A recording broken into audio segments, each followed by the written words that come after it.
नमस्कार दोस्तों। उम्मीद करता हूँ कि आप लोग अच्छे होंगे।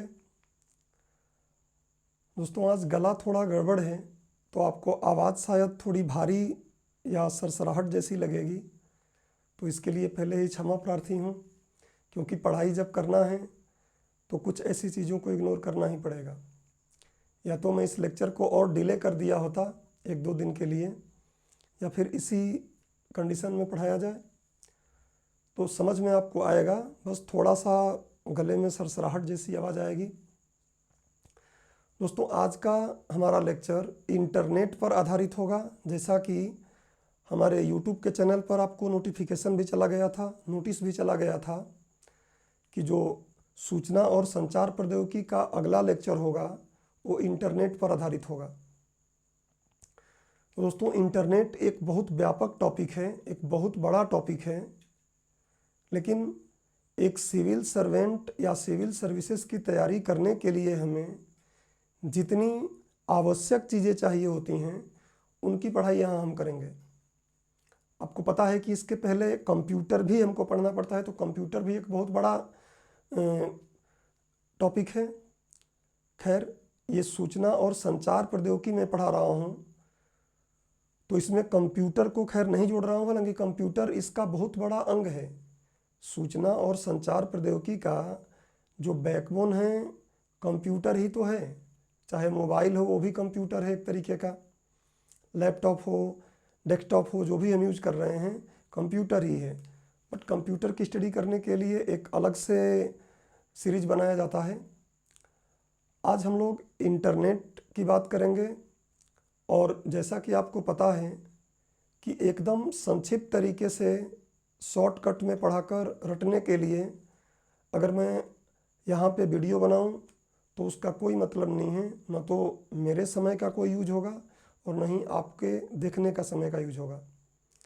इसलिए हम लोग इंटरनेट को अपने सिलेबस के अनुसार ही एक विस्तृत वे में पढ़ेंगे, जिससे कि हर बातें हमको समझ में आ जाए, सबको हम लिख भी सकें और प्रीलिम्स में ऑब्जेक्टिव भी मार्क कर सकें। तो इसलिए हम लोग इंटरनेट का जो लेक्चर है इसको भी 2 पार्ट में ही बांटेंगे। आज के पार्ट में हम कोशिश करेंगे ये जानने का कि इंटरनेट क्या है और इसका विकास कैसे हुआ, क्योंकि आज जो तकनीक हम इंटरनेट का पढ़ रहे हैं, इंटरनेट का जो हम विषय उठाए हैं, ये विषय बहुत पुराना नहीं है। और ये विषय सच कहें तो 2 धड़ों की या 2 देशों की दुश्मनी में ही उत्पन्न हुआ है।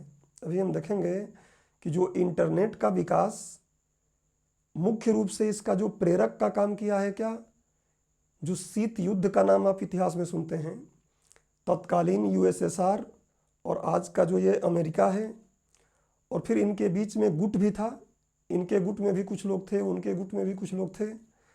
ये जो एक लंबा समय चला, लगभग 1990 तक हम बोल सकते हैं, जब तक कि यूएसएसआर कोलैप्स नहीं हो गया, तब तक शीत युद्ध का दौर लगभग चलता रहा। और इस शीत युद्ध में एक दूसरे से ज़्यादा सुप्रीम दिखने के लिए, एक दूसरे से ज़्यादा पावरफुल दिखने के लिए यूएसएसआर और अमेरिका के बीच में जो प्रतिद्वंदिता बनी रही, उसी प्रतिद्वंदिता की देन इंटरनेट नामक तकनीक है। तो चलिए पहले तो हम ये समझ लेते हैं कि आज के लेक्चर में क्या पढ़ेंगे। आज का लेक्चर हो सकता है कि 1 घंटे के आसपास में क्लोज हो जाए, बट इसके बाद वाला जो अगला लेक्चर आएगा उसमें मैं कोशिश करूँगा कि एक लेक्चर में ही पूरा कंप्लीट कर दूँ। और बाकी आप लोग अपना सुझाव भी दे सकते हैं। अगर आप लोग चाहते हैं कि नहीं 1 घंटे का, 45 मिनट का या इसके आसपास का ही लेक्चर रहे, तो मेरे लिए क्या है, मैं तो रिकॉर्ड एक टाइम में ही कर लूँगा, उसमें से उसको 2 पार्ट बना के अपलोड कर दूँगा। एक पार्ट में अपलोड करूँगा तो आप चाहे तो अपने हिसाब से उसको आधा आधा करके देख लीजिएगा। तो चलिए आज का जो लेक्चर है उसमें हम लोग, ये मैंने एक छोटा सा इस पर डायग्राम बना रखा है, इस पर हम बात करने का प्रयास करेंगे कि इंटरनेट क्या है। पहले तो हम समझेंगे इंटरनेट है क्या, इंटरनेट को कैसे परिभाषित करें, और इंटरनेट को परिभाषित करेंगे तो चाहे इंटरनेट से पहले या उसके बाद में हमको नेटवर्क के बारे में पढ़ना होगा। एक्चुअली मेरे दिमाग में ये भी आया था कि इंटरनेट को बाद में पढ़ा देता हूँ, पहले और भी कई तकनीकें हैं, जैसे ब्लूटूथ है, और भी ऐसी तकनीकें हैं, इंफ्रारेड रेडिएशन पर कुछ चीज़ें हैं, RFID है, उनको पहले समझा दूँ, बता दूँ कैसे लिखना है, क्या है वो। लेकिन फिर मुझे लगा कि अगर मैं ब्लूटूथ भी आपको समझाऊंगा, आपको मैं हॉट स्पॉट समझाऊंगा जिन पे क्वेश्चन पूछे जाते हैं, तो उसमें कई ऐसे टर्म का यूज होगा जिस टर्म को आप इंटरनेट के माध्यम से ही समझ सकते हैं। इसलिए बेहतर यही रहेगा कि हम लोग इंटरनेट समझें, और इंटरनेट समझने के बाद फिर जो अगली, चाहे हम सोशल मीडिया पढ़ें, चाहे हम और भी आगे और तकनीकें जो आई हैं कि WiMAX क्या है, वाईफाई क्या है, लाईफाई क्या है, इन सब को समझने के लिए कहीं ना कहीं हमको इन टर्म्स का प्रयोग करना पड़ेगा। तो बेहतर यही होता है कि पहले जड़ पे काम किया जाए। डायरेक्ट अगर हम टहनी पे काम करेंगे तो फिर दिक्कत होगी। कोशिश करके अगर समझा भी दिया जाए तो कई प्रश्न वहाँ पे बचे रह जाएंगे और फिर उसके लिए बाद में सीखना पड़ेगा। तो मेरा मानना है कि पिक्चर सीधा सीधा बनाओ। आजकल देखते हैं आपकी पिक्चर कैसे बनती हैं, लास्ट के कुछ सीन बता देते हैं पहले, और उसके बाद फिर शुरू करते हैं कि ये कैसे हुआ था। तो खैर पिक्चरों में तो ठीक है, वो नए नए इनोवेशन लाए जाते हैं, लेकिन मैं पढ़ाई के इनोवेशन में सिंपल चलना चाहता हूँ कि जो रास्ता है वैसे ही चल रहा हूँ।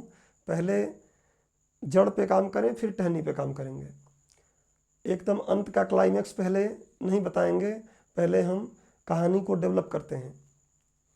तो चलिए अब नेटवर्क पढ़ेंगे तो उसमें हम पढ़ेंगे कि नेटवर्क के कई प्रकार होते हैं। एक लैन होता है, लोकल एरिया नेटवर्क। एक मैन होता है, MAN, मेट्रोपॉलिटन एरिया नेटवर्क। आवाज़ थोड़ी गड़बड़ मुझे ऑटोमेटिक लग रही है, बट उम्मीद करता हूँ कि सुनाई और समझ में तो आ जाएगा, और इसलिए इस लेक्चर को थोड़ा छोटा करने की कोशिश करूँगा। Wide area network, personal area network, और एक और नेटवर्क डेवलप हुआ है आसपास के समय में जो VPN है। तो देखेंगे कि ये भी क्या है, वर्चुअल पर्सनल एरिया नेटवर्क ये है। फिर इसके बाद हमारा काम रहेगा कि हम इंटरनेट के इतिहास को समझें। जैसा कि मैंने आपको पहले ही बताया कि इंटरनेट का इतिहास दो देशों के बीच एक दूसरे को श्रेष्ठ दिखाने के बीच में ही कहीं ना कहीं हुआ है, या शीत युद्ध डायरेक्ट हम बोल दें। हिस्ट्री देखेंगे, हिस्ट्री में हम कोशिश करेंगे कि विश्व का तो देखना ही हमको, लेकिन विश्व के साथ साथ भारत का भी, जो भी उससे जहाँ भी भारत का उसमें इंक्लूड करना रहेगा हमको, तो भारत को भी उसमें शामिल कर लेंगे। और इसके बाद हमारा काम रहेगा कि इंटरनेट से संबंधित जो भी शब्दावलियाँ हैं और इंटरनेट पर आधारित जो भी सेवाएं हैं, व्हाट्सएप का प्रयोग कर रहे हैं, क्या है, इंटरनेट से संबंधित ये सेवा है। फेसबुक क्या है, इंटरनेट से संबंधित सेवा है। ई-कॉमर्स भी क्या है, एक इंटरनेट से संबंधित सेवा है। और इवन आपके प्रीलिम्स के यूनिट 9 में ही दिया हुआ है ई गवर्नेंस। तो ई गवर्नेंस भी क्या है, इंटरनेट पर आधारित एक सेवा है। तो उसके बाद फुल फ्लेज में हम लोग इंटरनेट से संबंधित शब्दावलियाँ, इंटरनेट को चलाने के लिए कुछ नियम कानून चाहिए होगा, वो नियम कानून कैसे बना है। लास्ट में हम ये भी देखेंगे क्या इंटरनेट पर, इंटरनेट का जो स्वामित्व है, क्या किसी एक संस्था के पास है या कई संस्थाओं के पास है, या इंटरनेट का स्वामित्व किसी के पास है ही नहीं। तो ऐसे भी मुद्दों पे बात करेंगे, बट क्रमवार बात करेंगे। तो चलिए आज का लेक्चर अब हम शुरू करते हैं। आप चाहें तो वीडियो को पॉज करके इसको बना लीजिएगा, बाकी तो फिर इनको एक एक तोड़ के मैं पढ़ाऊँगा ही।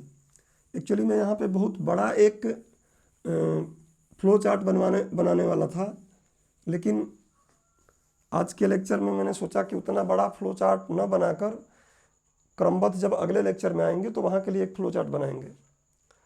चलिए दोस्तों, तो हम समझते हैं कि इंटरनेट क्या है। सबसे पहले हम समझ लेते हैं कि इंटरनेट क्या है। अभी इसके बारे में डिटेलिंग बात करेंगे, समय लगेगा, प्लस इंटरनेट क्या है, अगर इसकी कोई आपसे परिभाषा पूछता है, इसकी अगर कोई आपसे डेफिनेशन पूछता है, तो इस डेफिनेशन को हम कैसे बताएंगे, पहले थोड़ा समझ लें। देखिए एक्चुअली क्या होता है कि ये कंप्यूटर है, एक कंप्यूटर ये है, एक कंप्यूटर ये है, एक कंप्यूटर यहाँ है, एक कंप्यूटर और यहाँ है। अगर हम इन कंप्यूटर्स को आपस में जोड़ दें, चाहे तार के द्वारा जोड़ दें, चाहे वायरलेस के द्वारा जोड़ दें। पिछला लेक्चर मेरा अगर मोबाइल का आपने देखा होगा तो मैंने आपको स्पष्ट बोला था कि केवल मोबाइल का सेट और जो टावर लगा है उसके बीच में वायरलेस संबंध होता है, वायरलेस संचार होता है। बाकी सारे टावर भी क्या होते हैं, अंदर अंदर ऑप्टिकल फाइबर से जुड़े हुए हैं। तो मुख्य तौर पर जो इंटरनेट चलता है, इस इंटरनेट को भी हम चाहें तो आयन मंडल की भूमिका से यूज कर सकते हैं। लेकिन वर्तमान दुनिया में, क्योंकि मैं पहले आपको बताया था कि वायर का कंपटीशन कभी वायरलेस नहीं कर सकता, और इसलिए आज अगर आप देखेंगे तो ज़्यादा प्रयोग, ज़्यादा क्या मतलब टोटल इंटरनेट जो चल रहा है क्या है, केबल पर आधारित है। और वो केबल कौन सा है, ऑप्टिकल फाइबर। मैंने आपको बताया था कि पूरे जो समुद्र हैं उनके भी अंदर अंदर से केबल डालकर पूरे विश्व को जोड़ा गया है। अभी हम सिंपल बात कर रहे हैं, मान लीजिए हमारे घर में ऐसे कंप्यूटर हैं, तो इन कंप्यूटर को अगर आपस में हम जोड़ देते हैं, इन कंप्यूटर को आपस में हम जोड़ देते हैं, कैसे जोड़ने का तरीका मैं आपको पहले ही बता चुका हूँ कि जोड़ने का तरीका दो हो सकता है। एक हो सकता है वायर तार के माध्यम से, और दूसरा क्या हो सकता है, तो दूसरा हो जाता है रेडियो तरंगों के माध्यम से, रेडियो तरंगों के माध्यम से। और इसीलिए क्रमवार पढ़ना बहुत ज़रूरी है। पिछला लेक्चर आप कंटिन्यूअस मेरे लेक्चर देख रहे होंगे तो आपको कहीं कोई दिक्कत नहीं आएगा। वायर में याद करिए, मैंने आपको बताया था क्या क्या आ सकता है। वायर में पहले यूज होता था क्या, समांतर तार युग्म, इससे आपका एक रिवीजन भी हो जाएगा। समांतर तार युग्म बताया था मैंने आपको कि दो ऐसे समांतर तार युग्म लेते थे पहले। बाद में क्या करने लगे हम, तो twisted wire, twisted wire use करने लगे। पेयर ऑफ मतलब एक ऐसे वायरों को क्या करने लगे, एक दूसरे में ट्विस्ट करके ले जाने लगे। आप देखे होंगे घर में भी अगर हम कोई तार खरीद के लाते हैं तो ट्विस्टेड रहते हैं आपस में। हालांकि ध्यान रखिएगा कि ये जो वायर होते हैं इलेक्ट्रिसिटी वाले, इनसे इंटरनेट या संचार नहीं किया जा सकता है, क्योंकि इनमें वो बैंडविड्थ हमको नहीं मिल पाएगी। उसके बाद मैंने आपको बताया था क्या, केबल का प्रयोग करते हैं हम, और इस केबल का विशेष नाम क्या दिया था मैंने, समाक्षीय केबल। क्या था, पीछे जाके पढ़ लीजिएगा आप, समाक्षीय केबल। और आज सबसे ज़्यादा जो यूज किया जा रहा है उसका नाम क्या है, ऑप्टिकल फाइबर। क्या है मैंने आपको पढ़ा दिया है, ये किस पर आधारित है सब कुछ बता दिया हूँ। तो ये ऑप्टिकल फाइबर, और आज इंटरनेट या संचार का बैकबोन है क्या है, ऑप्टिकल फाइबर, अपने विशेष गुणों के कारण। और दूसरा यहाँ पे क्या हो जाएगा, आप यूज कर सकते हैं क्या, अवरक्त किरणों का प्रयोग कर सकते हैं। यहाँ आप अवरक्त किरणों का भी प्रयोग कर सकते हैं। उसके साथ साथ आप चाहें तो उपग्रह का भी प्रयोग कर सकते हैं। तो इस तरीके से अगर आपको वायरलेस कभी करना है कम्युनिकेशन, तो आप इस तरीके से तार का प्रयोग कर सकते हैं, या तो फिर आप क्या कर सकते हैं,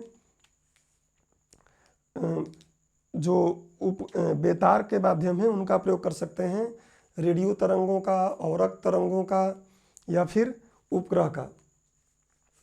तो समझ लीजिए कि इंटरनेट को आपस में जोड़ना ही क्या है, इसको हम बोलते हैं नेटवर्क। एक बात दिमाग में आप रखिएगा, नेटवर्क।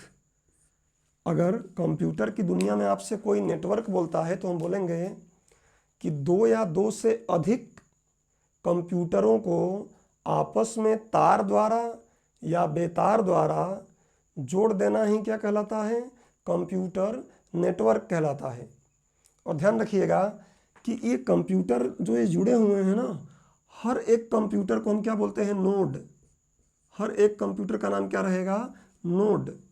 तो जितने भी ये कंप्यूटर इसमें जुड़े हुए हैं वो सब क्या हैं? नोड हैं।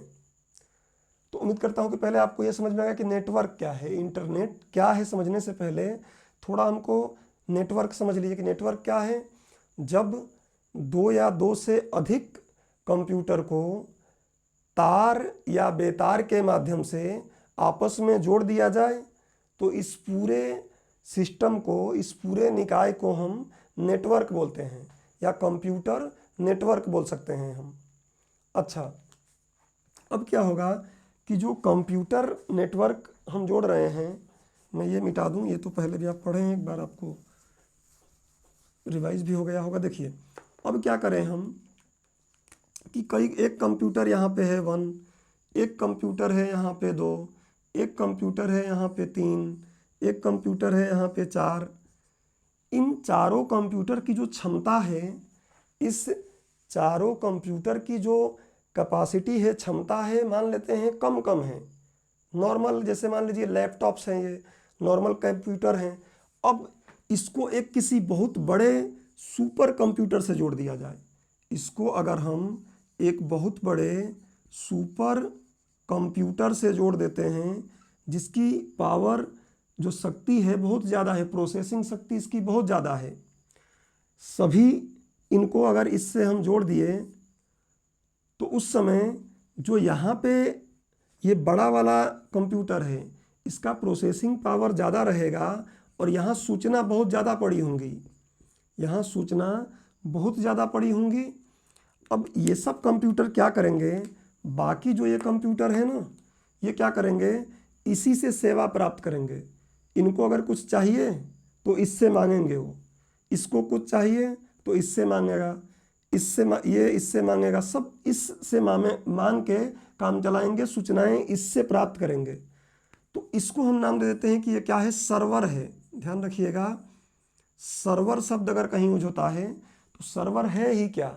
एक ऐसा कंप्यूटर है, वो शक्तिशाली कंप्यूटर है और उससे अन्य जो कंप्यूटर जुड़े हुए हैं वो उससे क्या कर रहे हैं?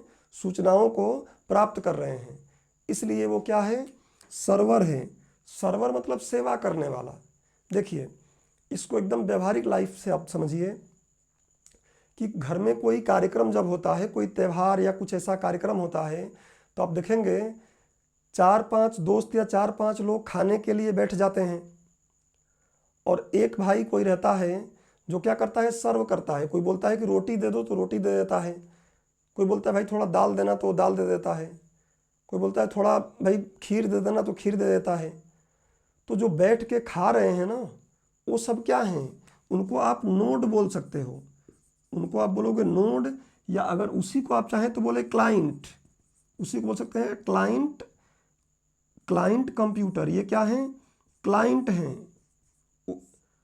और जो सेवा कर रहा है, सर्व कर रहा है, जो व्यक्ति सबको, वो बोला कि भाई रोटी देना, रोटी दे दिया, उसने बोला भाई थोड़ा सब्जी देना, सब्जी दे दिया, उसने बोला भाई थोड़ा दाल दे देना, दाल दे दिया। तो वो क्या कर रहा है? सबकी ज़रूरतों को पूरा कर रहा है। उससे जो कुछ मांग रहा है वो सब उसके पास है और उसको क्या कर दे रहा है? सर्व कर दे रहा है, सेवा कर दे रहा है। और इसीलिए उस बृहत कंप्यूटर को हम क्या बोलते हैं? उस बृहत सुपर कंप्यूटर का नाम देते हैं सर्वर। अब ध्यान रखिए कि ये एक सर्वर है और इतने कंप्यूटर जुड़े हैं, और भी कंप्यूटर जुड़ सकते हैं। अब ये सभी कंप्यूटर क्या कर सकते हैं? इनके कुछ सहयोगी उपकरण भी होते हैं जिनको हम आगे देखें। जैसे मान लीजिए हमको इस सूचना जो भी यहाँ पे हम ले रहे हैं उसको प्रिंट करना है, उसको हम चाहते हैं कि प्रिंट कर लें। तो प्रिंट करने के लिए आप चाहें तो इन पूरा जो ये सिस्टम बना है सर्वर, केवल एक प्रिंटर रख लीजिए, आप कोई दिक्कत नहीं है। एक प्रिंटर रखिए, ये वाले व्यक्ति को अगर प्रिंट करना है तो ये क्लिक मारेगा, यहाँ से प्रिंट निकल जाएगा, इससे भी निकल जाएगा, इससे भी निकल जाएगा, इससे भी निकल जाएगा। देखिए कंप्यूटर में सबके अपने अपने मॉनिटर होंगे। अब मैं ये उम्मीद करके चल रहा हूँ कि आपने कंप्यूटर कभी ना कभी थोड़ा बहुत पढ़ा हो, और वैसे भी आज तो कंप्यूटर इंटरनेट का ज़माना है, तो घर में ही कंप्यूटर चीज़ें रहती हैं और हम सुन लेते हैं बात कि ये क्या है। तो वैसे ही हर एक कंप्यूटर का अपना एक मॉनिटर रहेगा, अपना एक सीपीयू रहेगा। इस कंप्यूटर का अपना एक मॉनिटर है। मॉनिटर मतलब सीधी सी बात क्या है, वो जो आप एलसीडी जैसा देखते हैं ना, वो मॉनिटर है। और नीचे जो आप डब्बे जैसा ऐसा देखते हैं वो क्या है, उसको हम बोलते हैं प्रोसेसर या सीपीयू बोल देते हैं। और लैपटॉप में तो दोनों इनबिल्ट होते हैं, लगे होते हैं। तो जिस पे डिस्प्ले पे आप देख रहे हो मॉनिटर है, अंदर जो कुछ भी है वो सब एक तरीके से मान सकते हैं क्या है, सीपीयू है। तो सभी कंप्यूटरों का अपना अपना मॉनिटर रहेगा, अपना अपना सीपीयू रहेगा। लेकिन अगर इनको कुछ सहयोगी उपकरण की आवश्यकता है तो वो सबके लिए सेम काम कर देगा। उदाहरण के लिए, अगर आप कभी किसी इंटरनेट कैफ़े पे जाते होंगे तो देखे होंगे कई कंप्यूटर होते होंगे, लेकिन प्रिंटर एक ही लगा होता होगा। किसी भी कंप्यूटर से अगर प्रिंट देना है तो क्लिक करते हैं, उसी प्रिंटर से काम हो जाता है। तो इसको हम क्या बोलते हैं, सहयोगी उपकरण।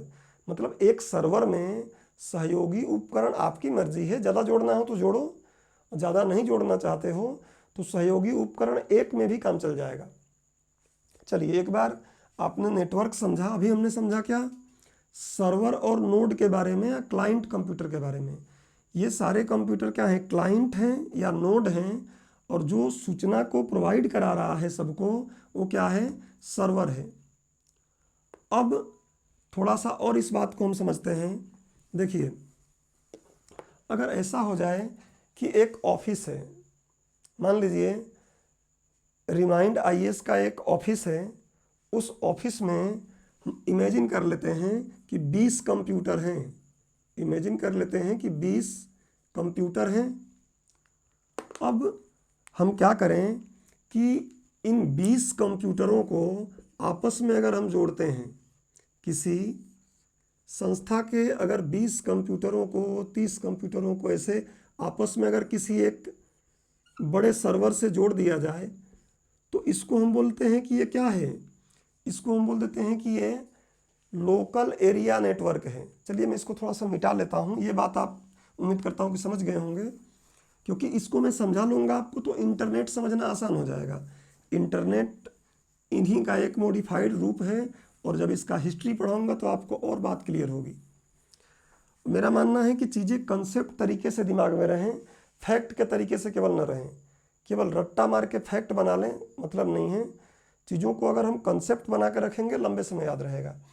अब देखिए, मैंने आपको नेटवर्क बताया। नेटवर्क, इसको अभी आप बॉक्स में कर लिया, इसको पढ़ेंगे, पहले ये समझ लेते हैं नेटवर्क।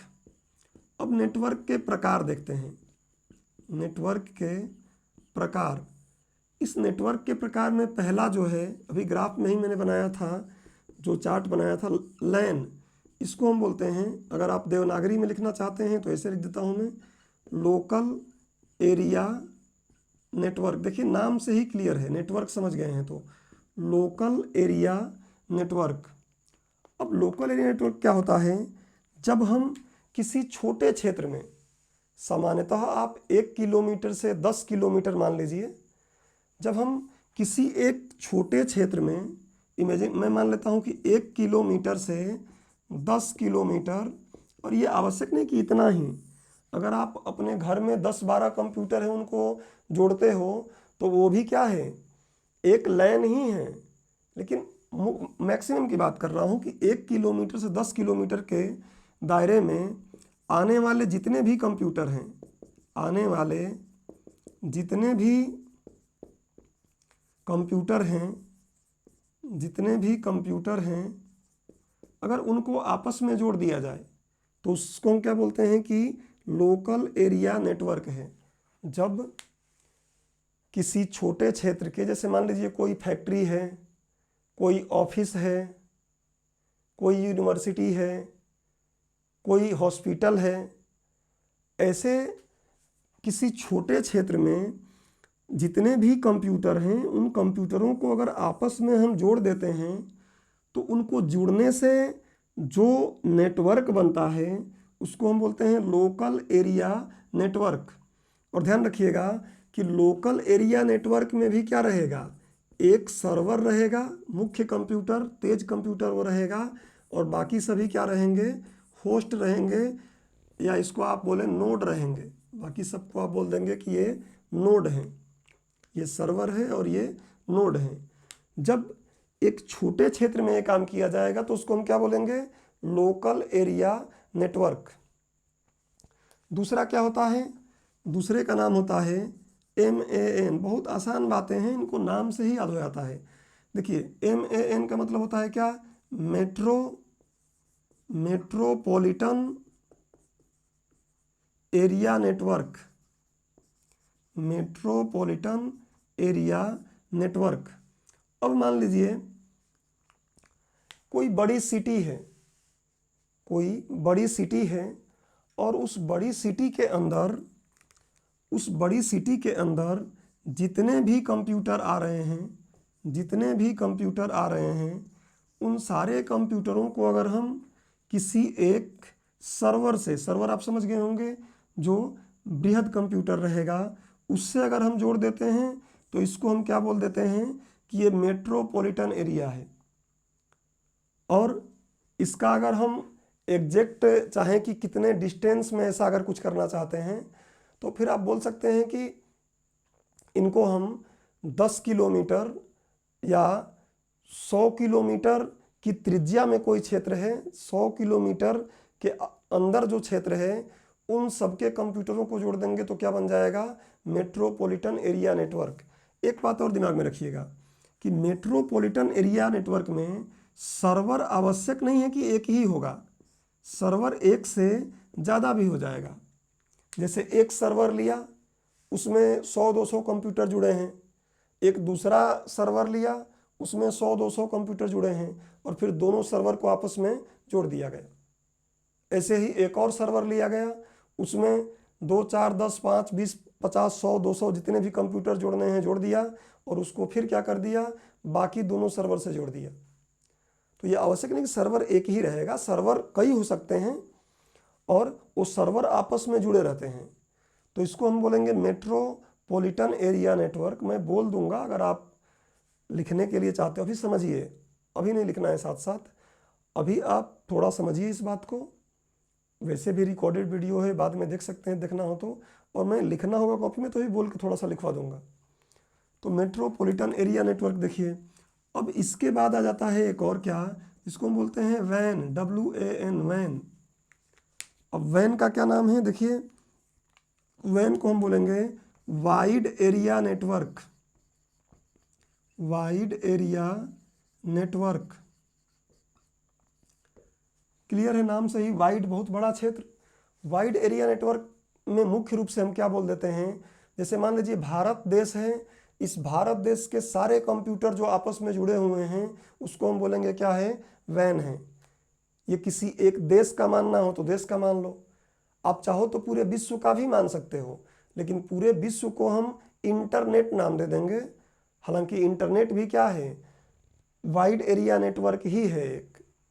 मतलब एक देश पूरे विश्व के कंप्यूटर को आपस में जोड़ दो या किसी एक देश के कंप्यूटर को आपस में जोड़ दो तो उसको हम क्या बोल देते हैं, वाइड एरिया नेटवर्क।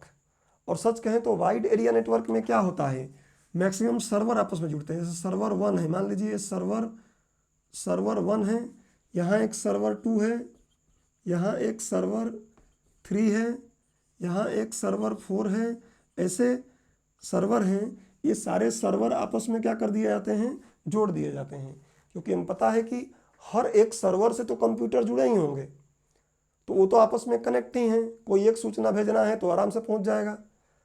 और उनको सेवा कौन देता है, सर्वर। तो अगर सर्वर आपस में जुड़ जाएंगे तो फिर एक सर्वर की सेवा दूसरे सर्वर से जुड़ा कंप्यूटर यूज कर सकता है और दूसरे सर्वर से संबंधित सेवा किसी दूसरे कंप्यूटर से, दूसरे सर्वर से जुड़ा कंप्यूटर प्रयोग कर सकता है। तो ये होता है वाइड एरिया नेटवर्क। अभी मैंने आपको नेटवर्क बताया, नेटवर्क में जो कंप्यूटर जुड़ते हैं उनको बताया कि क्या बोलते हैं, नोड बोलते हैं। हालांकि उसमें एक बहुत बड़ा सर्वर प्रयोग करते हैं जो सबकी सेवा करता है, उसको सर्वर नाम देंगे। है तो कंप्यूटर ही हो, सर्वर कोई अलग चीज़ तो है नहीं, वो भी एक कंप्यूटर ही है, पावरफुल कंप्यूटर है। तो इस तरीके से नेटवर्क के प्रकार बनते हैं। अब इतनी बात आप लिख लीजिए, इंटरनेट क्या है वो लिखवाऊंगा, लेकिन पहले इतनी बात लिखिए। तो आप सबसे पहले लिखेंगे कि नेटवर्क क्या है। अब अगर आप लिखना चाहते हैं तो मैं पहले ही बोलता हूँ कि ऑफलाइन क्लास जैसा पढ़ाऊंगा मैं, आप ऑफलाइन क्लास में जैसे पढ़ते हैं वैसे। दूसरा तरीका ये है कि मैं भी डिजिटल पैनल यहाँ लगा लूँ, चीज़ें पीपीटी चीज़ लगा लूँ और फिर फटाफट उसको 20-25 मिनट में बोल के ख़त्म कर दूँ, बाकी आप उसमें से देखते रहें, पढ़ते रहें। तो फिर ऑफलाइन क्लास इसीलिए तो आप आते हैं ना कि ऑफलाइन क्लास में हर एक बात मिलेगी। तो मेरा प्रयास ये रहता है कि आपका जो भी मन में डाउट रहेगा वो मैं बिना बोले आपका क्लियर करूँ। और अगर आपको लगता है कि फिर भी डाउट रहता है तो आप कमेंट करिए, उस कमेंट के माध्यम से मैं आपको अगला लेक्चर में उसको शामिल कर लूँगा आंसर को। चलिए, तो नेटवर्क लिखिए, छोटे छोटे एक एक 2 लाइन की बातें लिखनी है। नेटवर्क में लिखिए, नेटवर्क का तात्पर्य कई कंप्यूटरों को आपस में जुड़ने से है। नेटवर्क का तात्पर्य कई कंप्यूटरों को, या ऐसा बोल सकते हैं कि 2 या 2 से अधिक कंप्यूटरों को आपस में जुड़ने से है।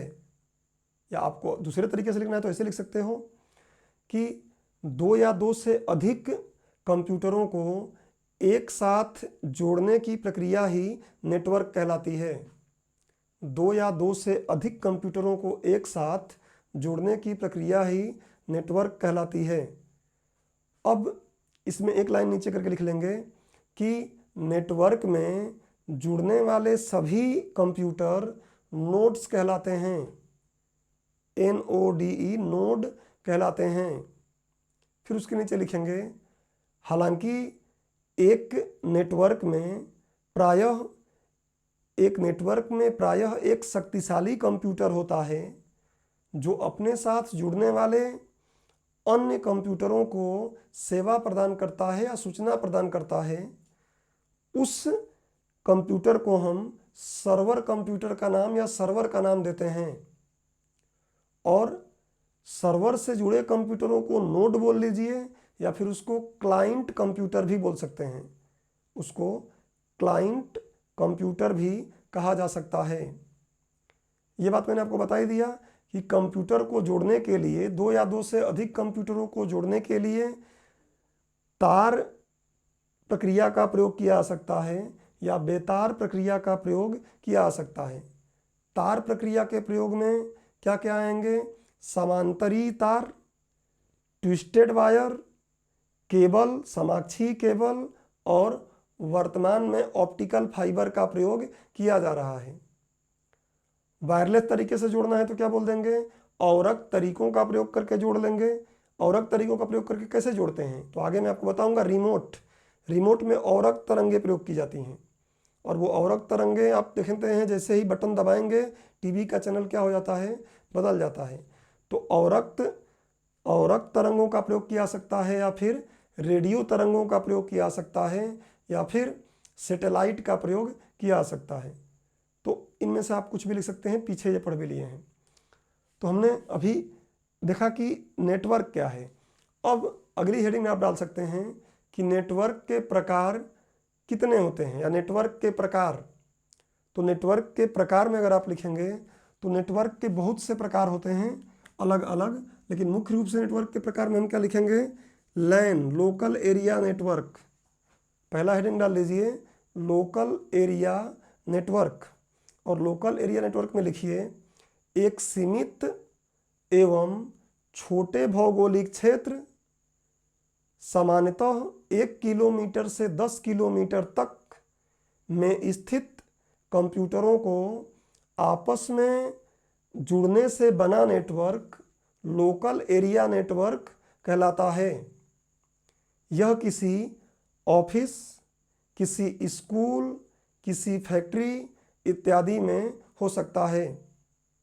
इस तरीके से आप लोकल एरिया नेटवर्क कर दिए। अब आप लोकल एरिया नेटवर्क के नीचे लिख लीजिए कि लोकल एरिया नेटवर्क के कुछ गुण लिख लीजिए, किसके गुण क्या हैं। तो गुण में इसका पहला आप बताएंगे कि जो इसका गुण रहेगा, सबसे पहले आप बोल सकते हैं कि इसका आकार छोटा होता है। तो एक गुण इसका क्या हो गया? पॉइंट वाइज लिखते रहिए। एक गुण हो जाएगा इसका आकार छोटा होता है, इसका आकार छोटा होता है। दूसरा क्या लिखेंगे कि जब आकार छोटा रहेगा तो त्रुटि कम होगी। त्रुटि के चांसेस क्या रहेंगे, उसमें गलती के चांसेस क्या रहेंगे, कम रहेंगे, त्रुटि कम होगी।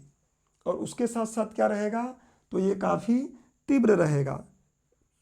छोटा है तो इसलिए काफ़ी तीव्र रहेगा, तेज रहेगा। अब लोकल एरिया नेटवर्क के बाद अगली हेडिंग डाल लीजिए आप, MAN, मेट्रोपॉलिटन एरिया नेटवर्क। लिखिए, किसी बड़े भौगोलिक क्षेत्र सामान्यतः 100 किलोमीटर की त्रिज्या में, मेट्रोपॉलिटन आपको शहर पता है तो वैसे ही इसका नाम है कि एक ऐसे बोल सकते हैं, किसी बड़े भौगोलिक क्षेत्र सामान्यतः 100 किलोमीटर त्रिज्या में स्थित सभी कंप्यूटरों को होस्ट और नोड के माध्यम से आपस में जब जोड़ दिया जाता है तो इसको हम क्या बोलते हैं, metropolitan area network. Metropolitan area network कहते हैं। और ये क्या हो सकता है, तो किसी एक शहर के सारे स्कूल हो सकते हैं, किसी एक शहर के सारे अस्पतालों के कंप्यूटर हो सकते हैं, किसी एक शहर के जो पोस्ट ऑफिस है, जहाँ जहाँ पोस्ट ऑफिस उसमें है, उस पोस्ट ऑफिस के सारे ऑफिस हो सकते हैं। एक शहर में जितने भी बैंक हैं उन बैंकों का कंप्यूटर आपस में जुड़ सकता है। तो इसको हम क्या बोलेंगे, मेट्रोपॉलिटन एरिया नेटवर्क। अच्छा, एग्जैक्ट क्षेत्रफल नहीं है कि 100 किलोमीटर मतलब 100 किलोमीटर या 1 किलोमीटर मतलब 1 किलोमीटर, ऐसा नहीं है। सामान्यतः ऐसा बोल दिया जाता है कि छोटे, अब जैसे तुलना करेंगे हम, मान लीजिए तुलना अपने ज़िले से करना है तो फिर क्या हो जाएगा, ज़िले वाला एक तरीके से हमारे लिए वैन हो जाएगा, वाइड एरिया नेटवर्क हो जाएगा। जो गांव गांव के रहेंगे वो क्या हो जाएंगे, लैन हो जाएंगे। और जो ब्लॉक ब्लॉक के रहेंगे वो क्या हो जाएंगे, मैन हो जाएंगे। तो ये एरिया पे डिपेंड करता है, फिक्स एरिया इसमें है नहीं। वाइड एरिया नेटवर्क लिखिए, यह एक विस्तृत भौगोलिक क्षेत्र में स्थित सभी कंप्यूटरों को आपस में जोड़ता है। सामान्यतः इसमें सभी सर्वरों को आपस में जोड़ दिया जाता है क्योंकि हर एक सर्वर कई कंप्यूटरों से जुड़ा होता है। अतः ये सर्वर आपस में सूचना का आदान प्रदान करके अपने से जुड़े कंप्यूटरों को सूचना का आदान प्रदान करा देते हैं। तो इसको हम क्या बोलेंगे, वैन। अब एक दो बातें और हैं जिसको हम बोलते हैं पैन, और एक VPN होता है। थोड़ा सा उसको भी समझ लीजिए कि पैन क्या है और VPN क्या है। खैर, ये एक ऐसा तकनीक है कि इसमें हर रोज़ या हर ईयर कुछ ना कुछ नई बातें जुड़ती जा रही हैं। अपने को बेसिक कंसेप्ट होना चाहिए कि इंटरनेट है क्या। अब एक और आता है क्या, PAN, मैं यहाँ लिख रहा हूँ PAN, जिसको हम बोलते हैं पर्सनल एरिया नेटवर्क। और आपको हिंदी में नहीं जाना है, हिंदी में लिखने की कोई खास ज़रूरत है नहीं। नेटवर्क को आप जाल बोल सकते हैं। अगर नेटवर्क को हिंदी में बोलेंगे ना तो जाल हो जाएगा, व्यक्तिगत क्षेत्रफल जाल अच्छा नहीं लगता, इसलिए आप इसको देवनागरी में प्रयोग कर लीजिए अगर लिखना हो तो, या फिर रोमन में ही लिखिए, कोई दिक्कत नहीं है। पैन क्या है, देखिए नाम से ही क्लियर क्या है कि पर्सनल एरिया नेटवर्क। अगर कोई पर्सनली, जैसे मान लीजिए मैं कोचिंग क्लास चला रहा हूँ तो मैं पर्सनली अपने ऑफिस के सभी कंप्यूटरों को जोड़ता हूँ और सूचना का आदान प्रदान करता हूँ, और ये पर्सनल मेरे स्वामित्व में है। खास बात यह कि इंटरनेट किसी के स्वामित्व में नहीं है, किसी एक व्यक्ति के, वो मैं आगे समझाऊंगा। लेकिन पर्सनल एरिया नेटवर्क में बनाऊंगा तो मेरा उसमें क्या रहेगा, मैं अपने स्वामित्व में उसको रखा हूँ, तो इसलिए उसको बोल देते हैं क्या है, पर्सनल एरिया नेटवर्क है। तो वो भी कंप्यूटरों को जोड़ने का तरीका ही। तो इसको भी एक लाइन लिख लीजिए आप, पैन को, किसी व्यक्ति या संस्था के अधिकार क्षेत्र के भीतर, किसी व्यक्ति या संस्था के अधिकार क्षेत्र के भीतर, जो कोष्टक में लिख सकते हैं, सामान्यतः 10 मीटर से 100 मीटर, इससे ज़्यादा तो पर्सनल व्यक्ति का अधिकार होगा नहीं, तो 10 मीटर से 100 मीटर, किलोमीटर नहीं मीटर तक किसी निश्चित क्षेत्र में स्थित कंप्यूटर और उनके सहयोगी उपकरणों का आपस में जुड़ना ही क्या है, पर्सनल एरिया नेटवर्क है। एक बात और आई है जिसको मैं आपको बाकी थोड़ी टेक्निकल बातें समझाने के बाद बताऊंगा, और वो क्या है, VPN, जिसको हम इंग्लिश से बोलते हैं क्या, virtual personal area network, virtual VPN बोलते हैं, वर्चुअल प्राइवेट नेटवर्क आप बोल दीजिए, virtual private network, virtual private network. देखिए ये क्या है, ये भी एक तरीके से नेटवर्क ही है, लेकिन बाकी नेटवर्कों में क्या होता है कि जो हम संचार कर रहे हैं उसकी गोपनीयता सुरक्षित नहीं रहती है, पूरी तरीके से उसकी गोपनीयता सुरक्षित नहीं रहती है, बल्कि उसको हैक करके या किसी और माध्यम से उस जानकारी को और लोग भी क्या कर सकते हैं, देख सकते हैं। कुल मिला के उसमें सुरक्षा पूरी तरीके से प्रोवाइड नहीं होता है।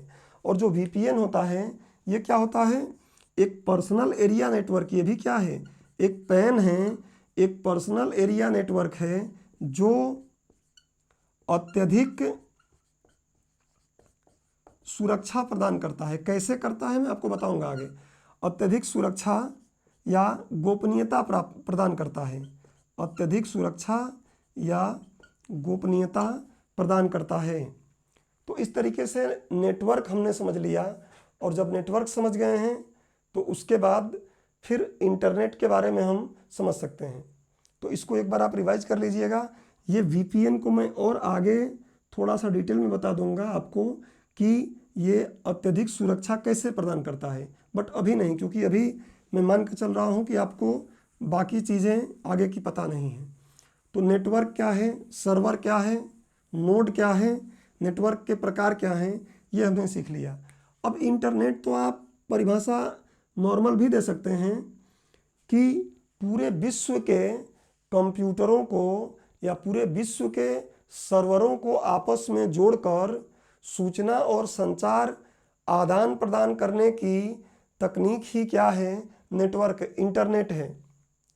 इंटरनेट केवल देखो वाइड एरिया नेटवर्क का भी फिर एक लिमिट हम बोल सकते हैं, लेकिन इंटरनेट क्या है, इंटरनेट पूरे विश्व को जोड़ रहा है। मतलब सबसे बड़ा अगर कोई नेटवर्क है तो वो कौन है, इंटरनेट है।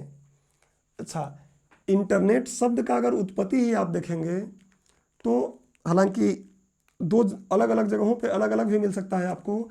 एक होता है क्या, इंटरनेशनल नेटवर्क, इंटरनेशनल नेटवर्क, कुछ लोग इसको इंटरनेशनल नेटवर्क के नाम से जानते हैं। बोलते हैं कि इंटरनेट जो है वो क्या है, इंटरनेशनल नेटवर्क है या इंटरकनेक्टेड नेटवर्क। कुछ किताबों में आप देखेंगे तो बोला जाएगा क्या कि आपस में इंटरकनेक्टेड नेटवर्क। और कुछ लोग ऐसा बोलते हैं कि जो इंटरनेट शब्द है तो इंग्लिश का इंटरनेट शब्द, तो इंटरनेट जो इंग्लिश शब्द है, ये जो इंटरनेट, इतना मैं यहाँ से इंटरनेट को यहाँ से निकाल लेता हूँ। इंटरनेट जो अंग्रेजी का शब्द है, ये एक और अंग्रेजी के शब्द से ही बना है, एक और अंग्रेजी के शब्द से ही बना है। और उस अंग्रेजी शब्द का नाम क्या है, उस अंग्रेजी शब्द को हम बोल सकते हैं इंटरनेट वर्कड। तो आप कहीं भी कोई उलझन आपको नहीं होगी, कुछ भी चीज़ बता सकते हैं। इंटरनेट वर्कड एक साथ लिखते हैं, प्लस मैं यहाँ पे जोड़ दे रहा हूँ, दोनों साथ लिखते हैं, इंटरनेट वर्कड। तो इंटरनेट शब्द जो है उसको कुछ लोग इंटरनेशनल नेटवर्क बोलते हैं, अंतर्राष्ट्रीय नेटवर्क। कुछ लोग बोलते हैं कि ये इंटरकनेक्टेड नेटवर्क है, और कुछ लोग बोलते हैं कि ये इंटरनेट शब्द इंग्लिश भाषा का ही एक दूसरे शब्द इंटरनेट वर्क से लिया गया है। और इंटरनेट को हिंदी में इन सभी का मतलब अगर हिंदी में आप निकालेंगे तो क्या हो जाएगा, जिसको हम नॉर्मल भाषा में संजाल भी बोल सकते हैं, उसको हम चाहें तो महाजाल भी बोल सकते हैं, एक जाल बिछा हुआ है जाल जैसा है, या इसी को हम क्या बोल सकते हैं, अंतरजाल। अब आपको जो यूज करना है हिंदी में यूज कर सकते हैं, वैसे इंग्लिश में यूज करना है। तो इंटरनेट क्या है, जो वाइड एरिया नेटवर्क है उसी प्रकार का एक नेटवर्क है, लेकिन ये क्या है, सबसे बड़ा नेटवर्क कहा जा सकता है, क्योंकि इसके माध्यम से आज विश्व के सभी कंप्यूटर, सभी सर्वर, सभी क्लाइंट एक दूसरे से जुड़े हुए हैं। तो इंटरनेट की एक जनरल परिभाषा आपको लिखना है तो लिखिए इंटरनेट में इंटरनेट शब्द इंग्लिश भाषा के ही एक शब्द इंटरनेट वर्कड से लिया गया है। Internet worked comma interconnected network comma international network से लिया गया है, जिसका हिंदी अर्थ संजाल, महाजाल या अंतरजाल होता है। तो ये तो जनरल बात हो गई। ये परिभाषा लिखिए। परिभाषा में आप लिखेंगे कि इंटरनेट एक दूसरे से जुड़े हुए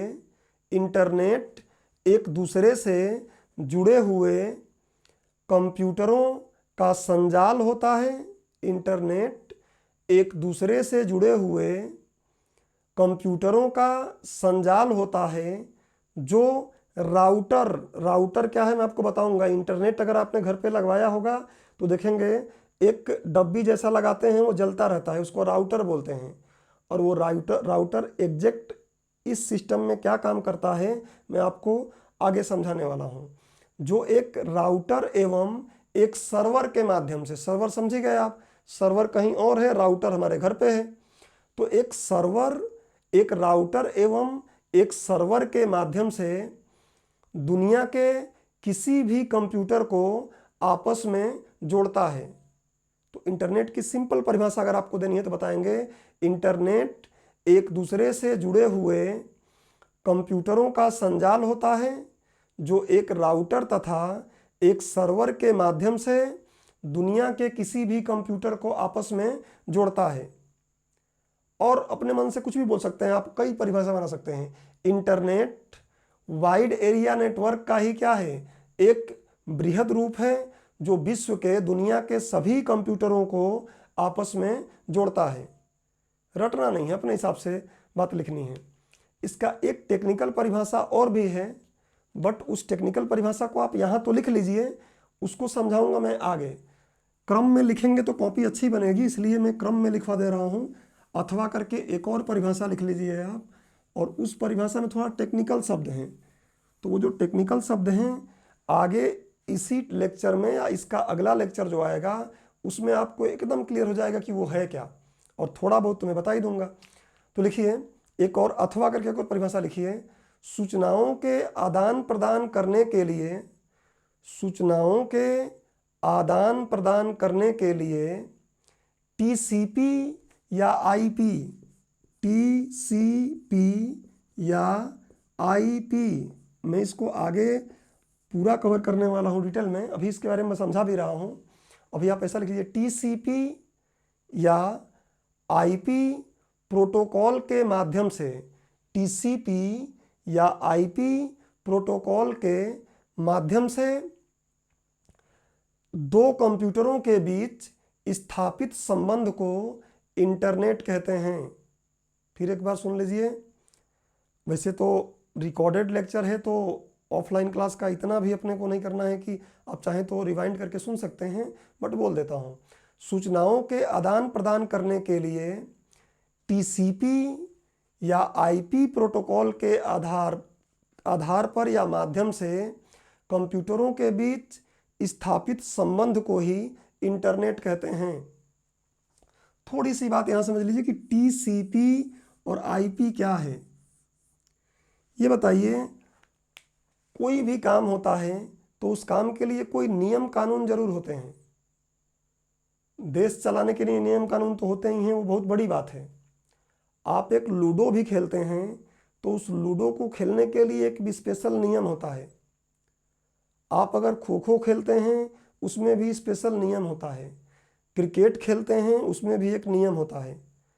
किसी भी चीज़ का संचालन करना है तो हमको एक नियम बनाना पड़ेगा, और वो नियम ऐसा बनाना पड़ेगा कि सबके लिए समान लागू हो। ऐसा नहीं है कि मेरे लिए अलग लागू हो, आपके लिए अलग लागू हो। उदाहरण के लिए आप क्रिकेट खेले होंगे, क्रिकेट सुने होंगे, थोड़ा बहुत जानते भी होंगे क्रिकेट के बारे में। ये बताइए कि इंडिया में जब क्रिकेट होता है तो जो नियम कानून रहते हैं वही नियम कानून तो इंग्लैंड में होगा तब भी होगा। ऐसा नहीं है कि अगर कैच आउट हो गया तो इंडिया में उसका मतलब होता है कैच लेने का मतलब होता है 6 और ऑस्ट्रेलिया में उसका मतलब होता है आउट। ऐसा तो है नहीं। तो किसी भी एक व्यवस्था को चलाना है तो हमको क्या करना है, एक समान एक जैसा नियम बनाना है जो हर एक व्यक्ति पर लागू हो जो उसमें शामिल हो। तो वैसे ही इंटरनेट को चलाने के लिए भी हमें क्या करना पड़ता है, एक विशेष नियम बनाने पड़ते हैं और उन विशेष नियम को ही यहाँ पे प्रोटोकॉल कहा जाता है। प्रोटोकॉल आप ऐसे भी सुने होंगे, अभी आप इन दिनों में तो लगातार ही सुन रहे हैं न्यूज़ में कि कोविड के प्रोटोकॉल का ध्यान रखें। तो प्रोटोकॉल क्या है, एक नियम दिशा निर्देश ही तो है कि ये दिशा निर्देश है, इसको आपको पालन करना है। वैसे ही कंप्यूटर को चलाने के लिए भी कुछ विशेष नियम बनाए गए हैं। उन विशेष नियमों में से ही एक नियम क्या है, टीसीपी, और एक नियम क्या है, आईपी, इंटरनेट प्रोटोकॉल इसको हम बोलते हैं। मैं इन बातों को डिटेल में आगे समझाने वाला हूं, इसलिए यहाँ पे थोड़ी बातें करने से कोई मतलब है नहीं। हम देखेंगे टीसीपी क्या है, हम आगे देखेंगे कि क्या आईपी है। तो बस इतना भी आप समझ लीजिए कि टीसीपी क्या है, कि जो टीसीपी और आईपी वो एक ऐसे सामान्य नियम हैं जिस पर इंटरनेट काम करता है। और ये एग्जैक्ट क्या हैं आगे के लेक्चर में देखेंगे। यहाँ बताने का मतलब कि आपको फिर कई मुझे बातें बतानी पड़ जाएंगी। तो इंटरनेट की परिभाषा मैंने आपको बता दिया। इंटरनेट से जुड़े कुछ जो महत्वपूर्ण एरिया थे उनको हमने बात कर लिया। अब हम लोग बात करेंगे सबसे पहले, अच्छा देखिए अभी बहुत कुछ चीज़ें हैं कि इंटरनेट वेबसाइट से चलता है, उसमें वेब पेज लगता है। तो ये सब क्या है, ये सब तो इसकी सेवाएं हैं या इसके अंदर युक्तियां हैं। हमारा ये लेक्चर मुख्य रूप से आधारित था इंटरनेट को समझने पर, और इंटरनेट का एक इतिहास थोड़ा देखना है हमको।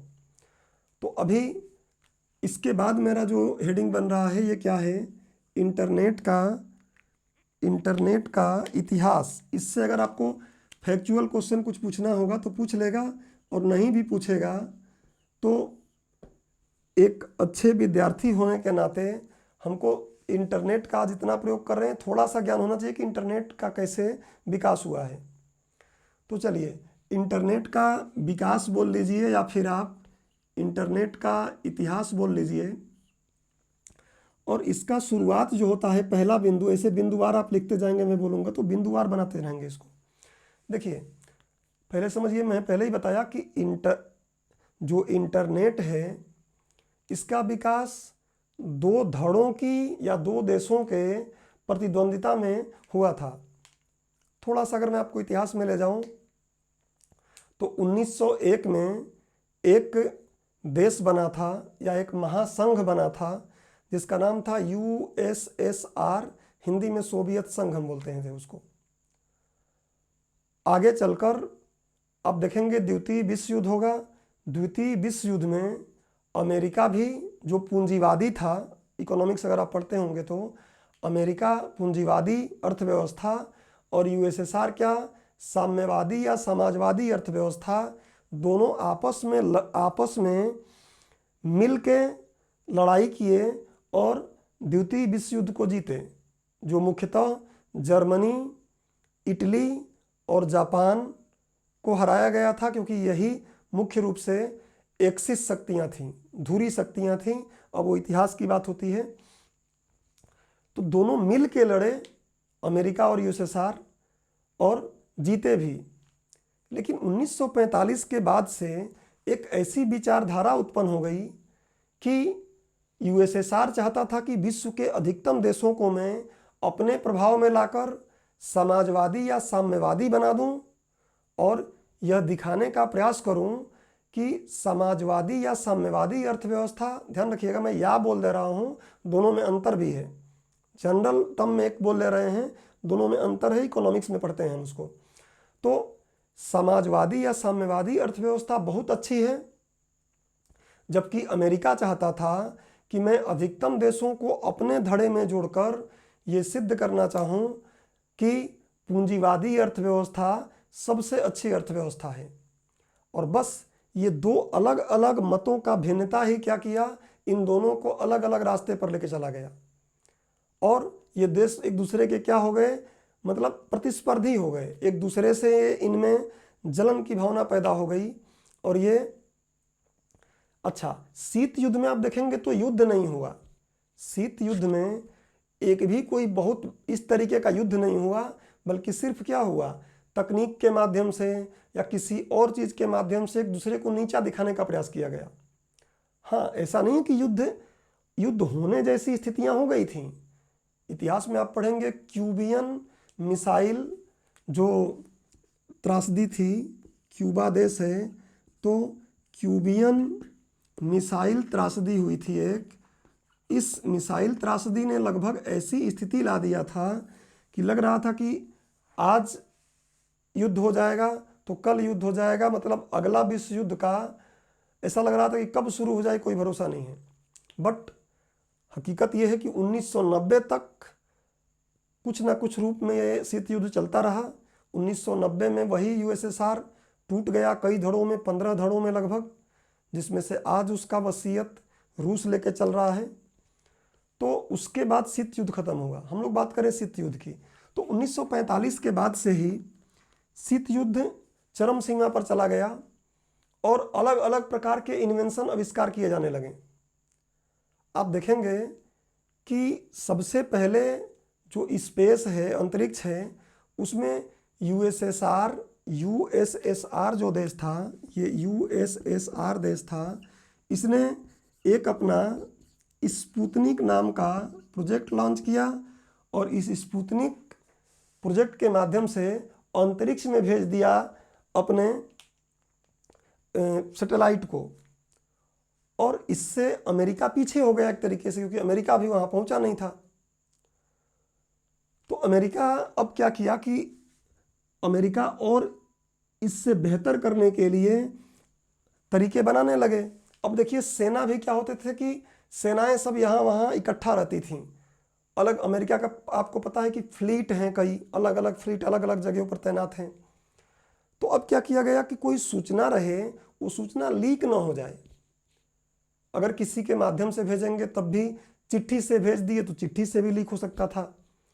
तो सूचनाओं को लीक होने से बचाने के लिए प्रयास शुरू हुआ, और ये प्रयास अमेरिका से शुरू होगा। तो पहला बिंदु हम क्या बोलेंगे, ये तो मैंने कहानी बताया आपको।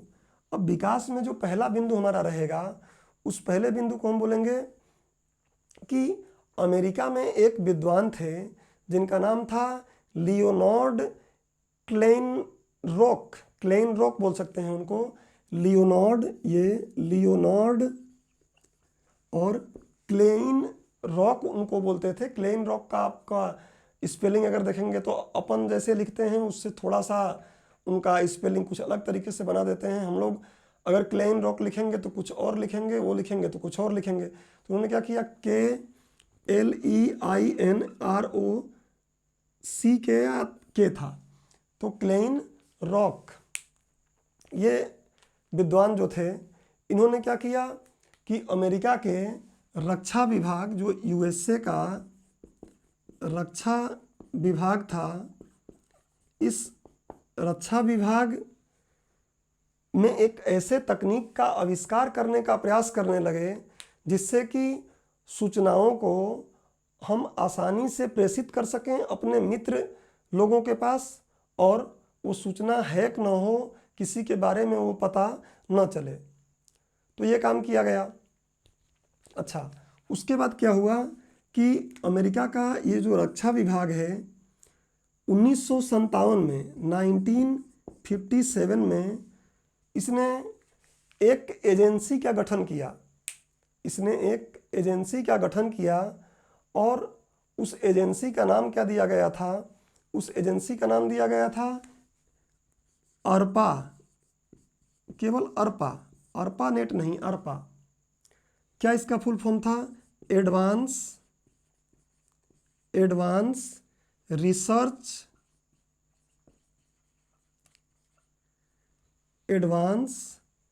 रिसर्च, उसके बाद इसको हम बोल सकते हैं प्रोटोकॉल, कि प्रोजेक्ट एजेंसी, बोलिए आप, प्रोजेक्ट एजेंसी, प्रोजेक्ट एजेंसी, इसका गठन कब हुआ? 1957 में अमेरिका में। और यहीं से शुरू हो गया इनको टास्क यही दिया गया था कि आप लोग क्या करें, जो संचार से जुड़े तरीके हैं कुछ ऐसे गोपनीय तरीके बनाएं जिससे कि हम संचार को गोपनीय रखते हुए कर सकें। तो इन्होंने क्या किया, जो अर्पा रिसर्च जो प्रोजेक्ट एजेंसी था, इन्होंने क्या किया कि कंप्यूटर को आपस में जोड़ना शुरू कर दिया। कंप्यूटर को आपस में, जो अमेरिका के, हालांकि उस समय 4 बड़े बड़े यूनिवर्सिटी थी, उस यूनिवर्सिटी के जो कंप्यूटर थे उनको आपस में जोड़ा गया था। खैर इतना अपने से मतलब है नहीं। इन्होंने क्या किया, कंप्यूटरों को आपस में जोड़ना शुरू किया और कंप्यूटर को आपस में जोड़कर एक कंप्यूटर से सूचना दूसरे कंप्यूटर तक इन्होंने पहुंचाना शुरू कर दिया। तो एक कंप्यूटर से कोई सूचना भेजते थे, दूसरे कंप्यूटर तक पहुंचने लगा। तो अर्पा एजेंसी ने ये वाली चीज़ कर दिया। और देखेंगे हम यही चीज़ आगे जाके एक टर्म बनेगा जिसका नाम होगा अर्पा नेट। नेट मतलब इंटरनेट, आप समझ ही रहे हैं। तो बाद में, सॉरी,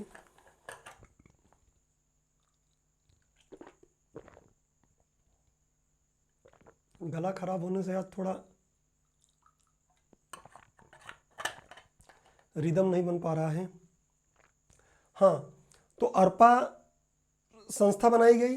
अब इसमें क्या हुआ कि एक विद्वान थे, एक विद्वान का नाम तो मैंने आपको बता दिया कि लियोनार्ड क्लेइनरॉक थे।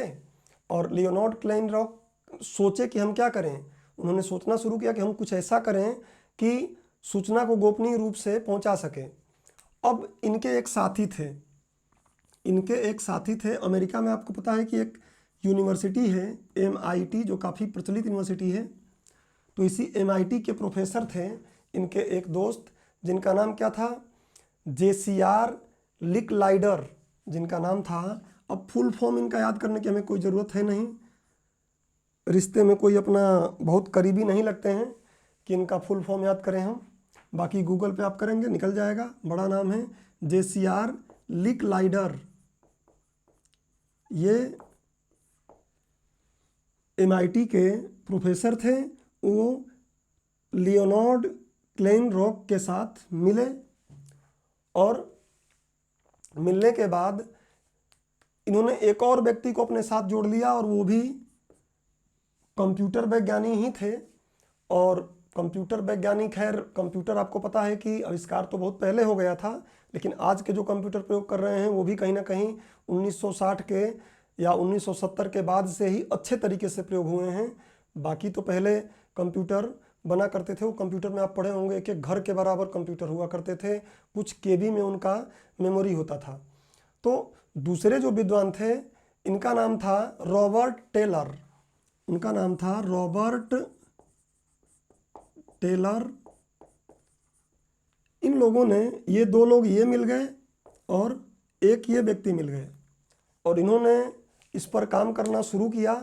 और काम शुरू करते करते 1962 में, आप ये ध्यान रखेंगे कि 1962 में एक तो काम कब हुआ, एक काम हुआ है कब, 1957 में अर्पा का स्थापना हुआ अमेरिका के रक्षा विभाग के तहत। उसके बाद आप देखेंगे कि उसके बाद से ये विद्वान सोचेंगे और उसको साकार रूप इन दोनों लोगों को मिला कर दिया जाएगा। 1962 में कंप्यूटरों को आपस में जोड़कर इन्होंने क्या कर दिया था, तो एक गैलेक्टिक कंप्यूटर नेटवर्क बना दिया था। कुल मिला के एक कंप्यूटर नेटवर्क कंप्यूटरों को आपस में जोड़ दिया था। तो इन्होंने क्या किया, एक नई तकनीक से लैस कंप्यूटर बताया और उसमें क्या कर दिया, गैलेक्टिक कंप्यूटर बताया। बोल दीजिए कि 1960 में इन्होंने क्या कर दिया कि कंप्यूटरों को जोड़कर आपस में सूचना भेजने का प्रक्रिया को अपना लिया, या इसी को हम बोलते हैं क्या, गैलेक्टिक नेटवर्क बनाने का प्रस्ताव रखा। गैलेक्टिक नेटवर्क बनाने का प्रस्ताव रखे ये। गैलेक्टिक मतलब वही जोड़कर सामूहिक रूप से सूचनाओं को भेजा जाए। अब क्या हुआ कि धीरे धीरे इस पर काम चलता रहा।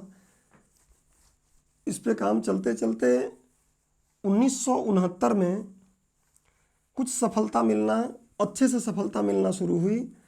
1969 में आप देखेंगे कि 1969 में ये जो अर्पा है, इस अर्पा का नाम दे दिया गया क्या?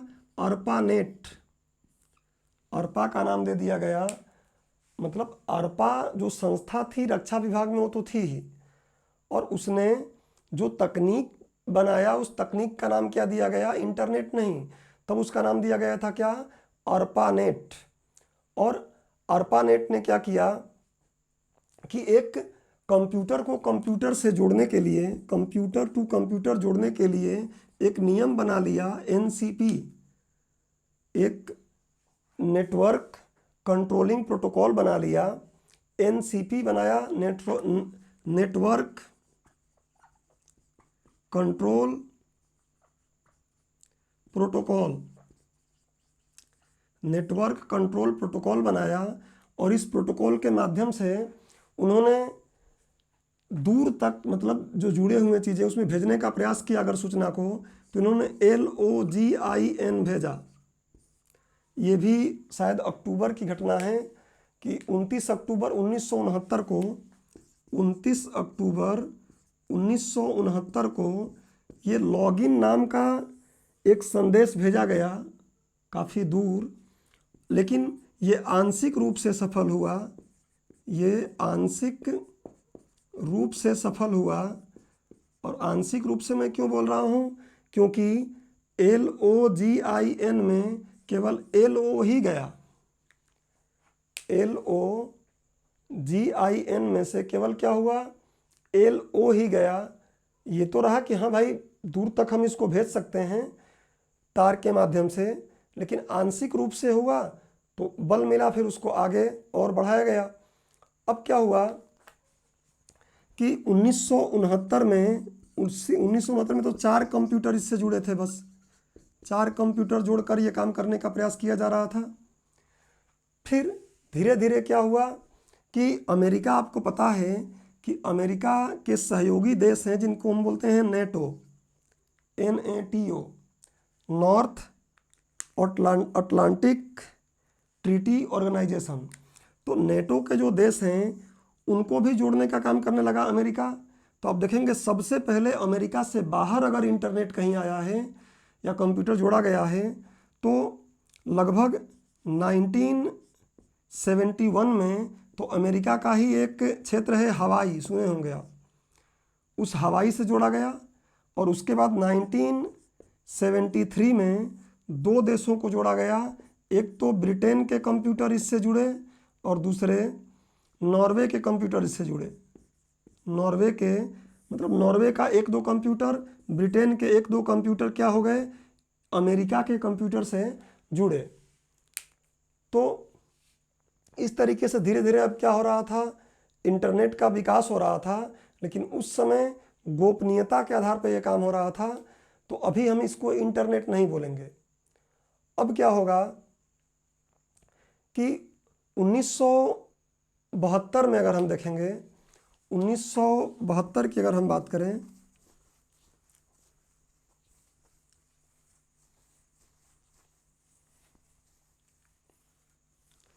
नाइनटीन 1972 की अगर हम बात करते हैं तो 1972 में एक और बहुत अच्छी चीज़ का विकास हुआ जिसको हम आगे पढ़ेंगे, और जिसको बोला जाता है क्या?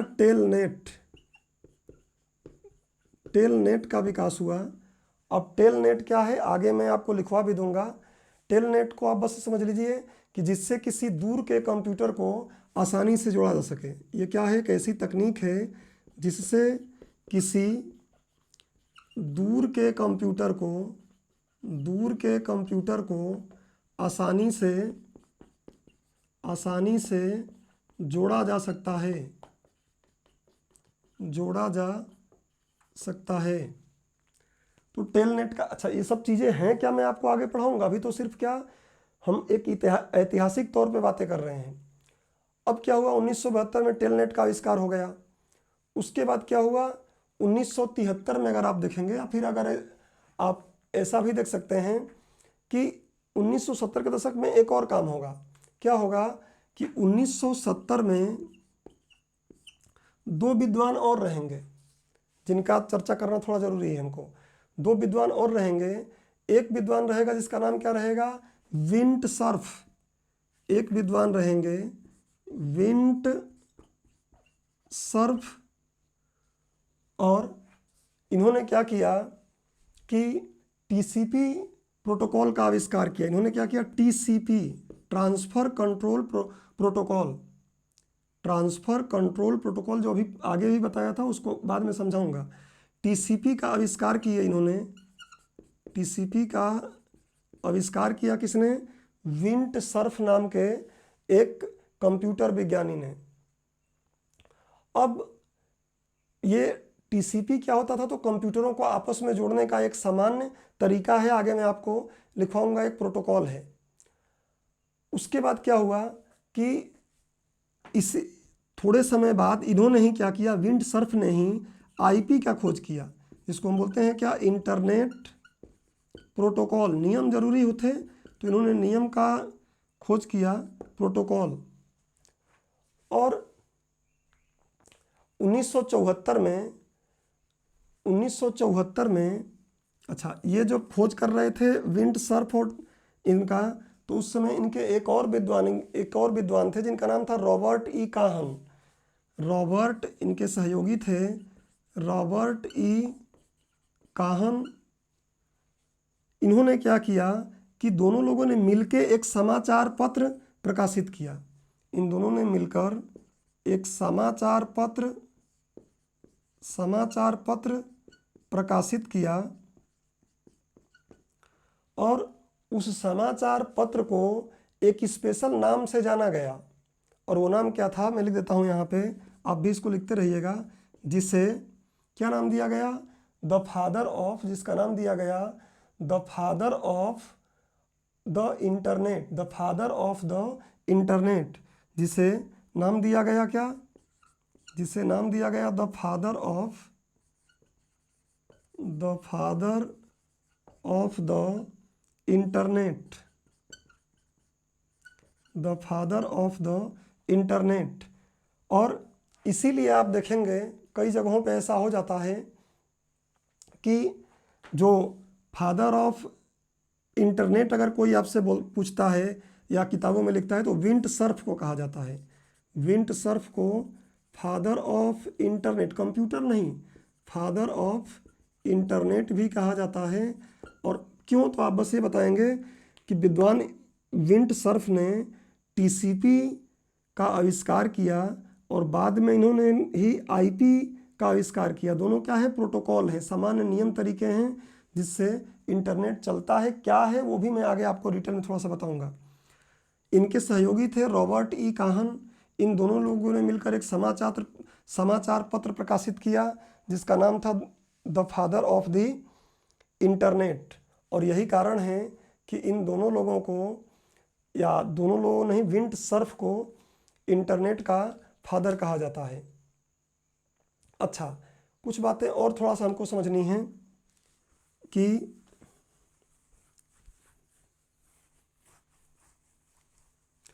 अब धीरे धीरे आगे कहानी बढ़ने लगी।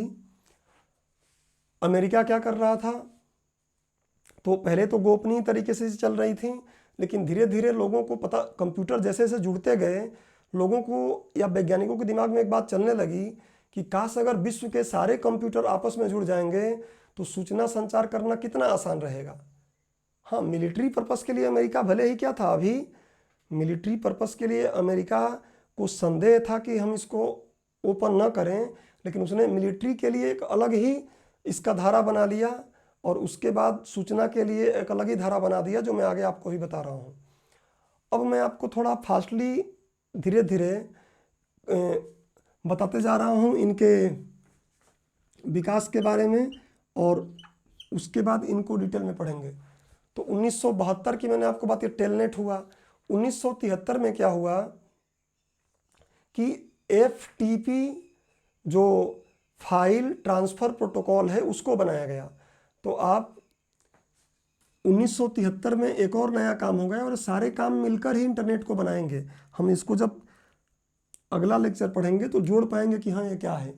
तो 1973 में आप देखेंगे कि नेटवर्क्स कंप्यूटर के बीच में, जो नेटवर्क्स कंप्यूटर्स हैं, नेटवर्क्स कंप्यूटर के बीच में फाइल्स क्या होती हैं ये भी मैं आपको बताऊंगा। फाइल्स मतलब वही ध्वनि, टेक्स्ट मैसेज, सूचना, वीडियो जो भी भेज रहे हैं उसको फाइल हम बोलते हैं। तो नेटवर्क्स कंप्यूटर के बीच में फाइल्स के ट्रांसफ़र हेतु, भेजने के लिए ट्रांसफ़र हेतु एक प्रोटोकॉल बनाया गया, और उस प्रोटोकॉल का नाम क्या था? FTP। जिसको हम बोलते हैं फाइल ट्रांसफ़र प्रोटोकॉल बनाया गया। फाइल ट्रांसफ़र प्रोटोकॉल बनाया गया। तो ये हो गया 1973 की बात। और ये सारे आगे काम आएंगे। मैं आपको FTP बताऊंगा, फाइल ट्रांसफ़र प्रोटोकॉल क्या है।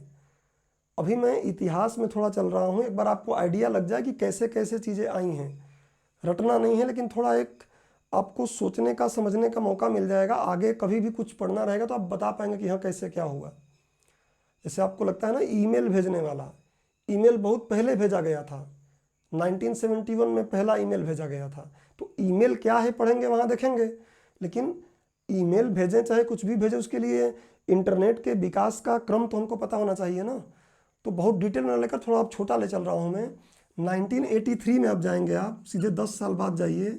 1983 में अगर आप जाएंगे तो 1983 में क्या हो जाएगा कि इंटरनेट का अब इंटरनेट नाम यूज किया जाने लगेगा। इंटरनेट नाम पहली बार इंटरनेट नाम प्रयोग में लाया गया। तो 1983 में इंटरनेट जो हम बोलते हैं, इंटरनेट 1983 में इस नाम का प्रयोग किया गया। और इंटरनेट का प्रादुर्भाव कैसे हुआ, देखिए यहीं पे आपको दिमाग में रखना है कि जो अर्पा नेट हम बात कर रहे हैं ना, अर्पा नेट, एक और डरपा नेट होता है, वो मैं आपको समझा दूंगा अभी। अर्पा नेट, इस अर्पा नेट को 2 भागों में बांट दिया गया। अमेरिका को लगा कि इससे भी काफ़ी पैसे बनाए जा सकते हैं, इसलिए उसने बोला कि भैया अर्पा नेट को 2 भाग में बांटेंगे, और एक भाग क्या रहेगा, मिल नेट, और दूसरा क्या रहेगा, दूसरे का नाम अर्पा नेट ही रखो, कोई दिक्कत नहीं है। बीच में आप देखेंगे इससे थोड़ा पहले ये डरपा भी हो गया था, मैं बताऊंगा आपको अभी। अर्पा नेट और दूसरा मिल नेट। मिल नेट क्या था, तो सैनिकों के प्रयोग के लिए था, सैनिकों को सूचना प्रदान करने हेतु। और अर्पा नेट क्या था, तो अर्पा नेट था हमारा जो सिविल मतलब आम जनता के प्रयोग के लिए, आम जनता के प्रयोग के लिए। अब आम मतलब खाने वाला आम नहीं बोल रहा हूँ, सामान्य जनता जो सेना में नहीं है। तो ऐसे इसको तोड़ दिया गया। अब इसके बाद अगर आप देखेंगे तो 1984 में क्या होगा कि इन सब बातों को हम पढ़ेंगे, लेकिन थोड़ा आइडिया तो बन जाए। 1984 में जैसे आप लोग सुनते होंगे डोमेन नेम, जैसे मैं अपने कोचिंग का डोमेन नेम मेरा क्या है, मैं लिखता हूँ remindis.com। तो remindis जो है ये क्या डोमेन नेम है, मैं आगे आपको समझाऊंगा कि डोमेन क्या होता है। उसके बाद सब डोमेन क्या होता है, उसके बाद आता है एक अपर डोमेन बनता है या यूनिवर्सल डोमेन बनता है, वो क्या है। तो हम डोमेन जब सर्वर पढ़ेंगे तो देखेंगे। अभी आप बस ये समझिए कि 1984 में डोमेन नेम और सर्वर प्रणाली का विकास हुआ। इसमें क्या हुआ, डोमेन नेम ये सारे आप चाहें तो ऐसे अंडरलाइन कर सकते हैं, क्योंकि ये सारा मैं पढ़ाऊंगा आपको। ये जितना भी चीज़ें बता रहा हूँ, FTP जो कुछ भी सब बताऊंगा। तो डोमेन नेम तथा सर्वर प्रणाली का विकास, डोमेन नाम तथा सर्वर प्रणाली का विकास किया गया, जो आगे आप देखेंगे बहुत महत्वपूर्ण होगा हमारे लिए। अभी मुख्य रूप से इंटरनेट नहीं हो रहा है, इंटरनेट नहीं बना है, अब चलता है 90 के बाद से आप देखेंगे होगा। USSR जो देश था, अब धीरे धीरे यहाँ पे क्या कमज़ोर पड़ने लगा था, उसकी जो ढांचा था वो ढहने लगा था, 90 तक पूरा ढह जाएगा। तो 1900 हमने 84 की बात कर लिया। अब सीधे हम आ जाते हैं 1989 में, सीधे हम आ जाते हैं 1989 में। 1989 में क्या होगा, तो 1989 में आप देखेंगे 1989 में इंटरनेट से जुड़े कंप्यूटरों की संख्या पहली बार 1 लाख पार गई। तो 1989 में जो कंप्यूटर जुड़े थे उसमें कंप्यूटरों की संख्या कितनी हो गई, 1 लाख पार कर गई पहली बार। आज तो पता नहीं कितने जुड़े हुए हैं ना, उस समय 1 लाख से पार कर गई। कब, 1989 में। और उसके बाद अगर आप देखेंगे तो 1990 में, इसके जस्ट बाद अगर हम 1990 में जाएं तो 1990 में क्या होगा, ARPANET को पूरी तरीके से ख़त्म कर दिया जाएगा। जो नाम 1990 में पहली बार आप देखेंगे कि ARPANET जो नाम हम प्रयोग कर रहे हैं ये ख़त्म हो गया, और इसके जगह पे संपूर्ण रूप से क्या पड़ गया, इंटरनेट। संपूर्ण रूप से इसका नाम हम इंटरनेट या नेटवर्कों का नेटवर्क बोलने लगे। इंटरनेट या फिर नेटवर्कों का नेटवर्क हम बोलने लगे। 1992 में अगर आप देखेंगे तो 1992 जब आया, 1992, तो इंटरनेट के माध्यम से सबसे पहले ऑडियो और वीडियो भेजा जाने लगा। ऑडियो प्लस वीडियो भेजा जाने लगा। इंटरनेट के माध्यम से ऑडियो और वीडियो भेजा जाने लगा 1992 में। और 1993 में अगर आप देखेंगे तो बहुत बड़ा डेवलपमेंट होगा एक, हालांकि 1999 उसको हम 1989 बोल रहे तब भी चलेगा, लेकिन मुख्य रूप से अगर आप देखेंगे तो 1993 में, अच्छा 1992 में एक और काम हुआ था कि एक व्यक्ति थे, ब्रिटेन के कंप्यूटर वैज्ञानिक थे, जिनका नाम था टिम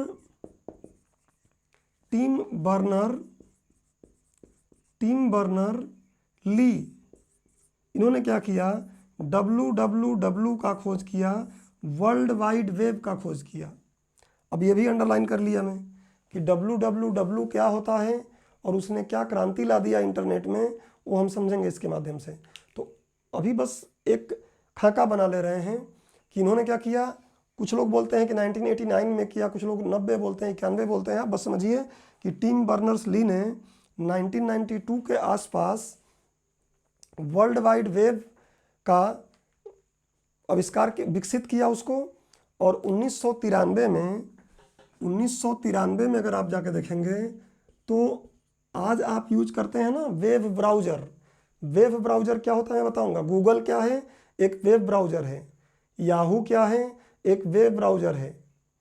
ऐसे ही आप जो भी वेब ब्राउज़र क्रोम करते हैं या और भी गूगल में भी इक्का दुक्का और हैं, याहू के भी हैं, बहुत से भी बंद भी हो गए। तो ये सब वेब ब्राउज़र जो है, मोजेक पहले चलता था। तो 1993 में पहला ग्राफिक आधारित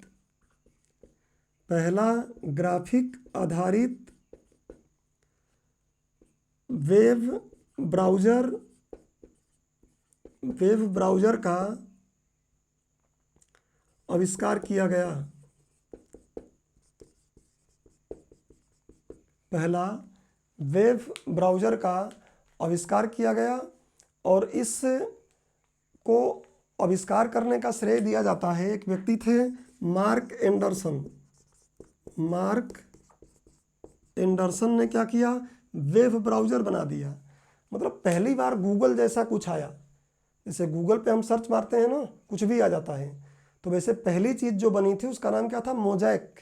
कभी आपको फैक्ट में पूछना होगा, एमपीपीएससी फैक्ट ज़्यादा करती है, कैसी चीज़ें पूछ लेगी कि विश्व का पहला ग्राफिक आधारित वेब ब्राउज़र को क्या था, तो मोज़ेक बोलेंगे। उसका नाम क्या था? मोज़ेक। मैं लिखा नहीं नाम यहाँ लिख देता हूँ। उसका नाम था MOSAIC, मोज़ेक। और इसको बनाया किसने था? मार्क एंडरसन ने बनाया था। अच्छा, तो इस तरीके से 1993 में हमने देखा कि ये चीज़ें आ गई। अगर आप इनको क्रमबद्ध लिखते रहे हूँ तो मैं मिटाता चल रहा हूँ, और इन सारी बातों को जितने भी इसमें टर्म्स आ रहे हैं उसको नेक्स्ट लेक्चर से हम लोग डिटेल में पढ़ेंगे। थोड़ा एक आइडिया बन जाए, समय भले ही लग रहा है लेकिन एक आइडिया बन जाए कि यार इंटरनेट का विकास किस तरीके से हुआ है। अभी बहुत कुछ चीज़ें तो मैं छोड़ दे रहा हूँ, एक एक पॉइंट उठाऊंगा तो बहुत लंबा हो जाएगा। मैं उन मुख्य पिलर को उठा रहा हूँ जो बहुत ज़रूरी है इंटरनेट के लिए, और पढ़ेंगे तो उनका नाम बार बार सुनेंगे। अब देखेंगे तो 1994 से 98 तक, 1994 से 1998 तक कई काम हुए, जिसमें मुख्य रूप से क्या हुआ? इंटरनेट शॉपिंग शुरू हो गया। इंडिया में तो क्या शॉपिंग शुरू होगा, अभी इंडिया में इंटरनेट ही देखेंगे आप, इससे 3 साल पहले आया था, अभी बताऊंगा। तो क्या हो गया? इंटरनेट ई शॉपिंग शुरू हो गई थी। इंटरनेट के माध्यम से आप खरीदारी करने लगे पहली बार 94 से 98 के बीच में, और इंटरनेट पर विज्ञापन लोग देने लगे थे। इंटरनेट पर विज्ञापन दाताओं द्वारा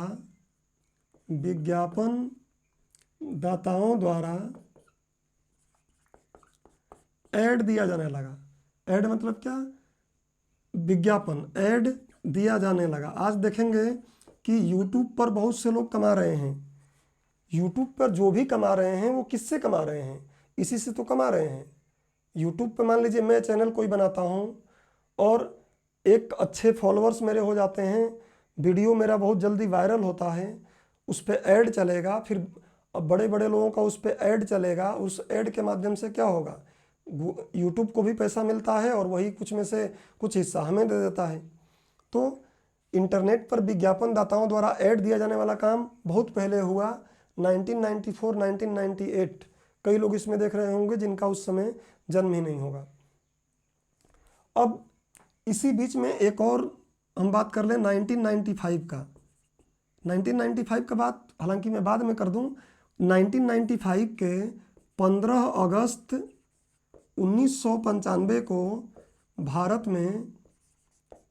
भारत में इंटरनेट आया। इंटरनेट लॉन्च हुआ, और ध्यान रखिएगा लॉन्च हुआ किस लिए?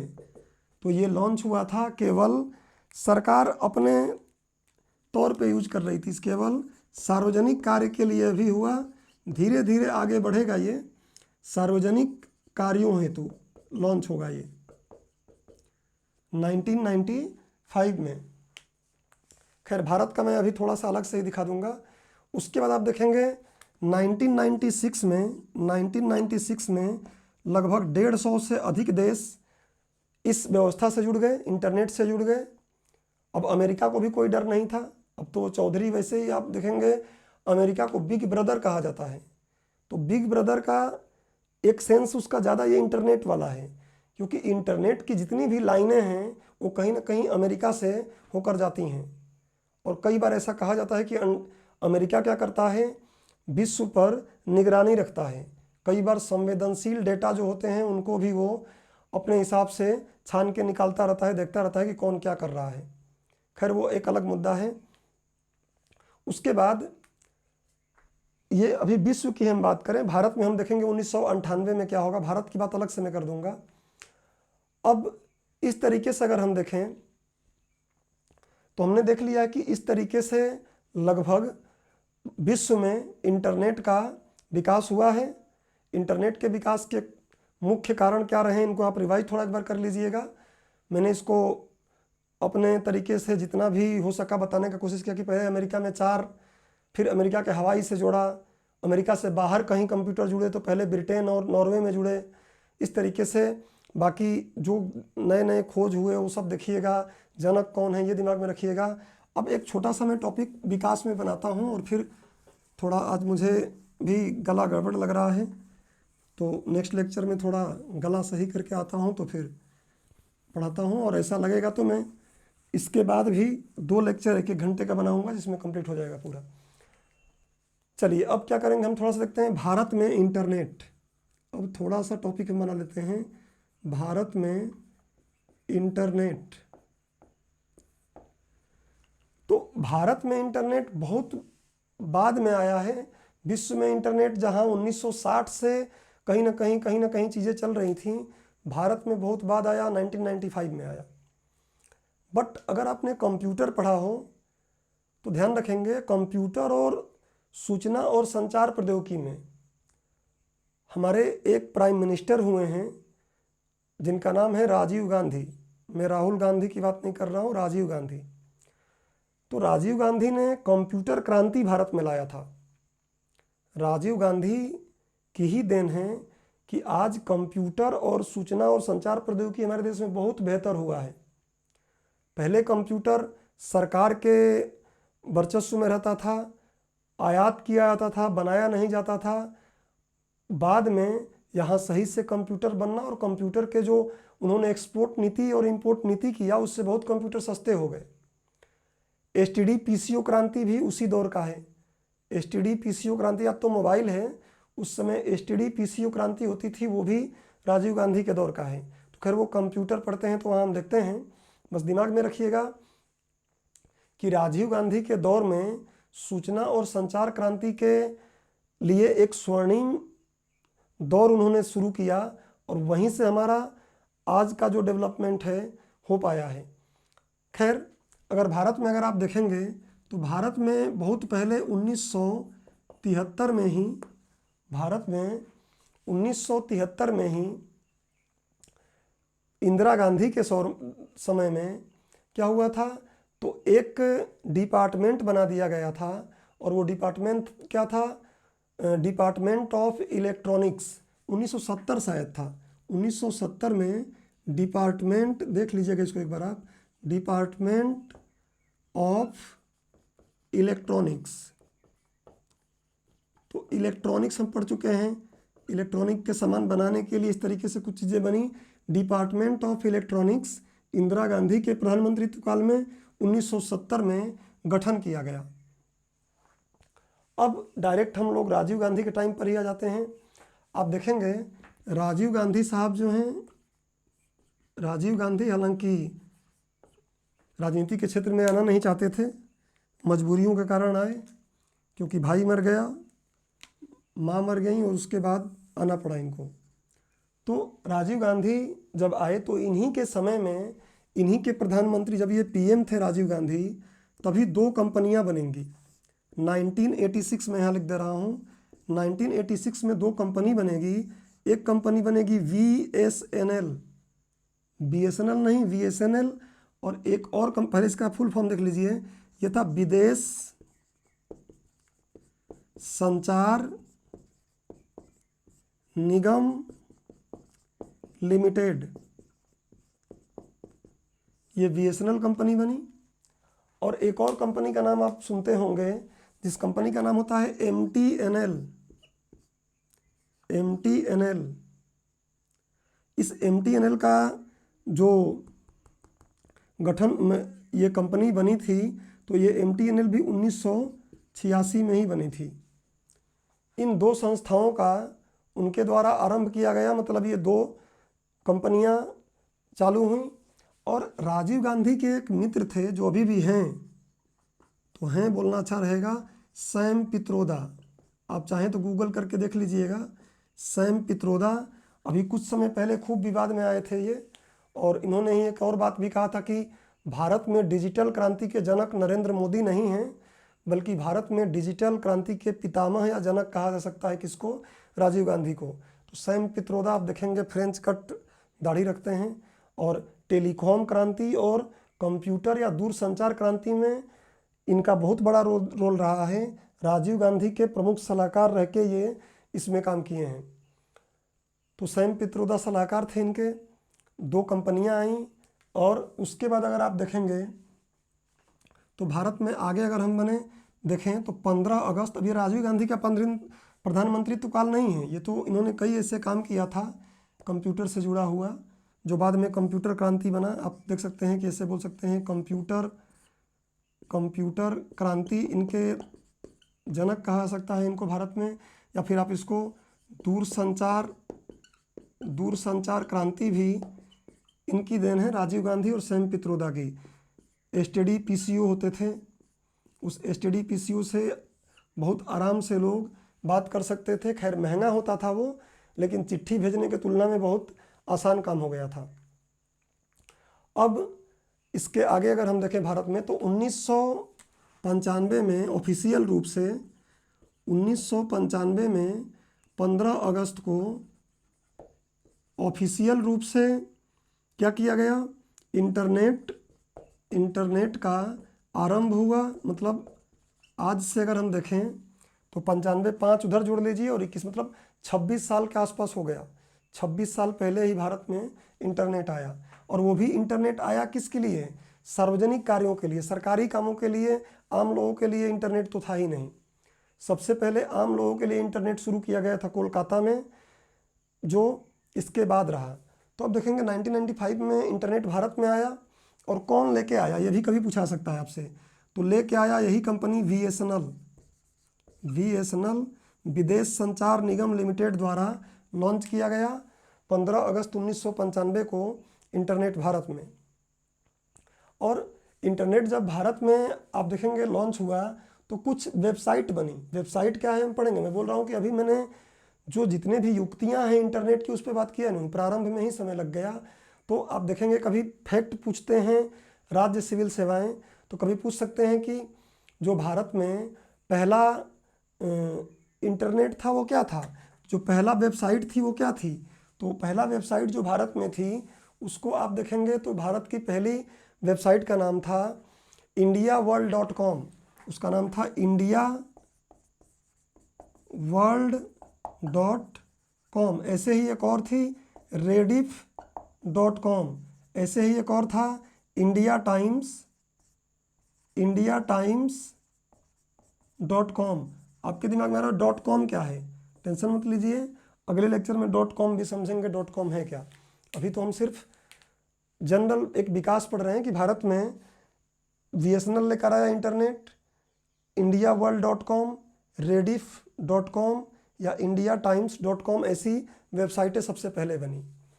अब क्या किया भारत सरकार ने 1998 में 1998 में भारत सरकार ने क्या किया, निजी क्षेत्र के लिए, पहले तो सरकार ही करती थी ये सब, तो निजी क्षेत्र के लिए इंटरनेट ओपन कर दिया, खोल दिया। तो फिर क्या होंगी, अब जो प्राइवेट कंपनियां हैं वो आना शुरू हो जाएंगी, और प्राइवेट कंपनियां आएंगी तो फिर क्या होगा, सभी प्रतिस्पर्धा बढ़ेगा और लोगों को इंटरनेट मिलना शुरू होगा।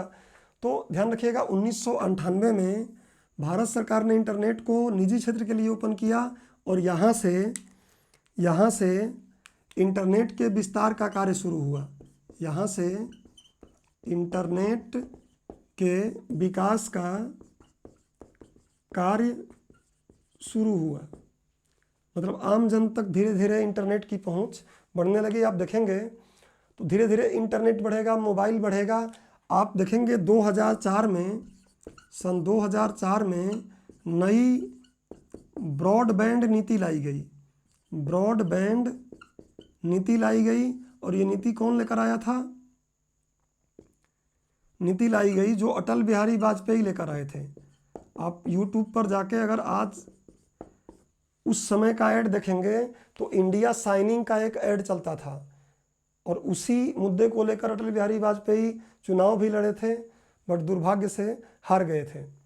तो इस तरीके से ब्रॉडबैंड नीति बनी। अब आपके दिमाग में आएगा ब्रॉडबैंड क्या है, तो आगे हम पढ़ेंगे नैरो बैंड क्या होता है, ब्रॉडबैंड क्या होता है। तो इस तरीके से अभी हमने केवल इतिहास को समझा है, और कंप्यूटर क्या है जनरल वो समझा है।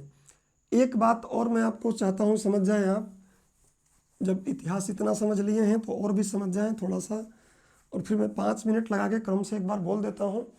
देखिए, जो ये हमारा अर्पानेट, तो आपको पता है कि अर्पानेट के बाद 1972 में क्या हुआ था कि फिर से अर्पानेट को शायद 72 या 73 में हटा के डरपानेट कर दिया गया था।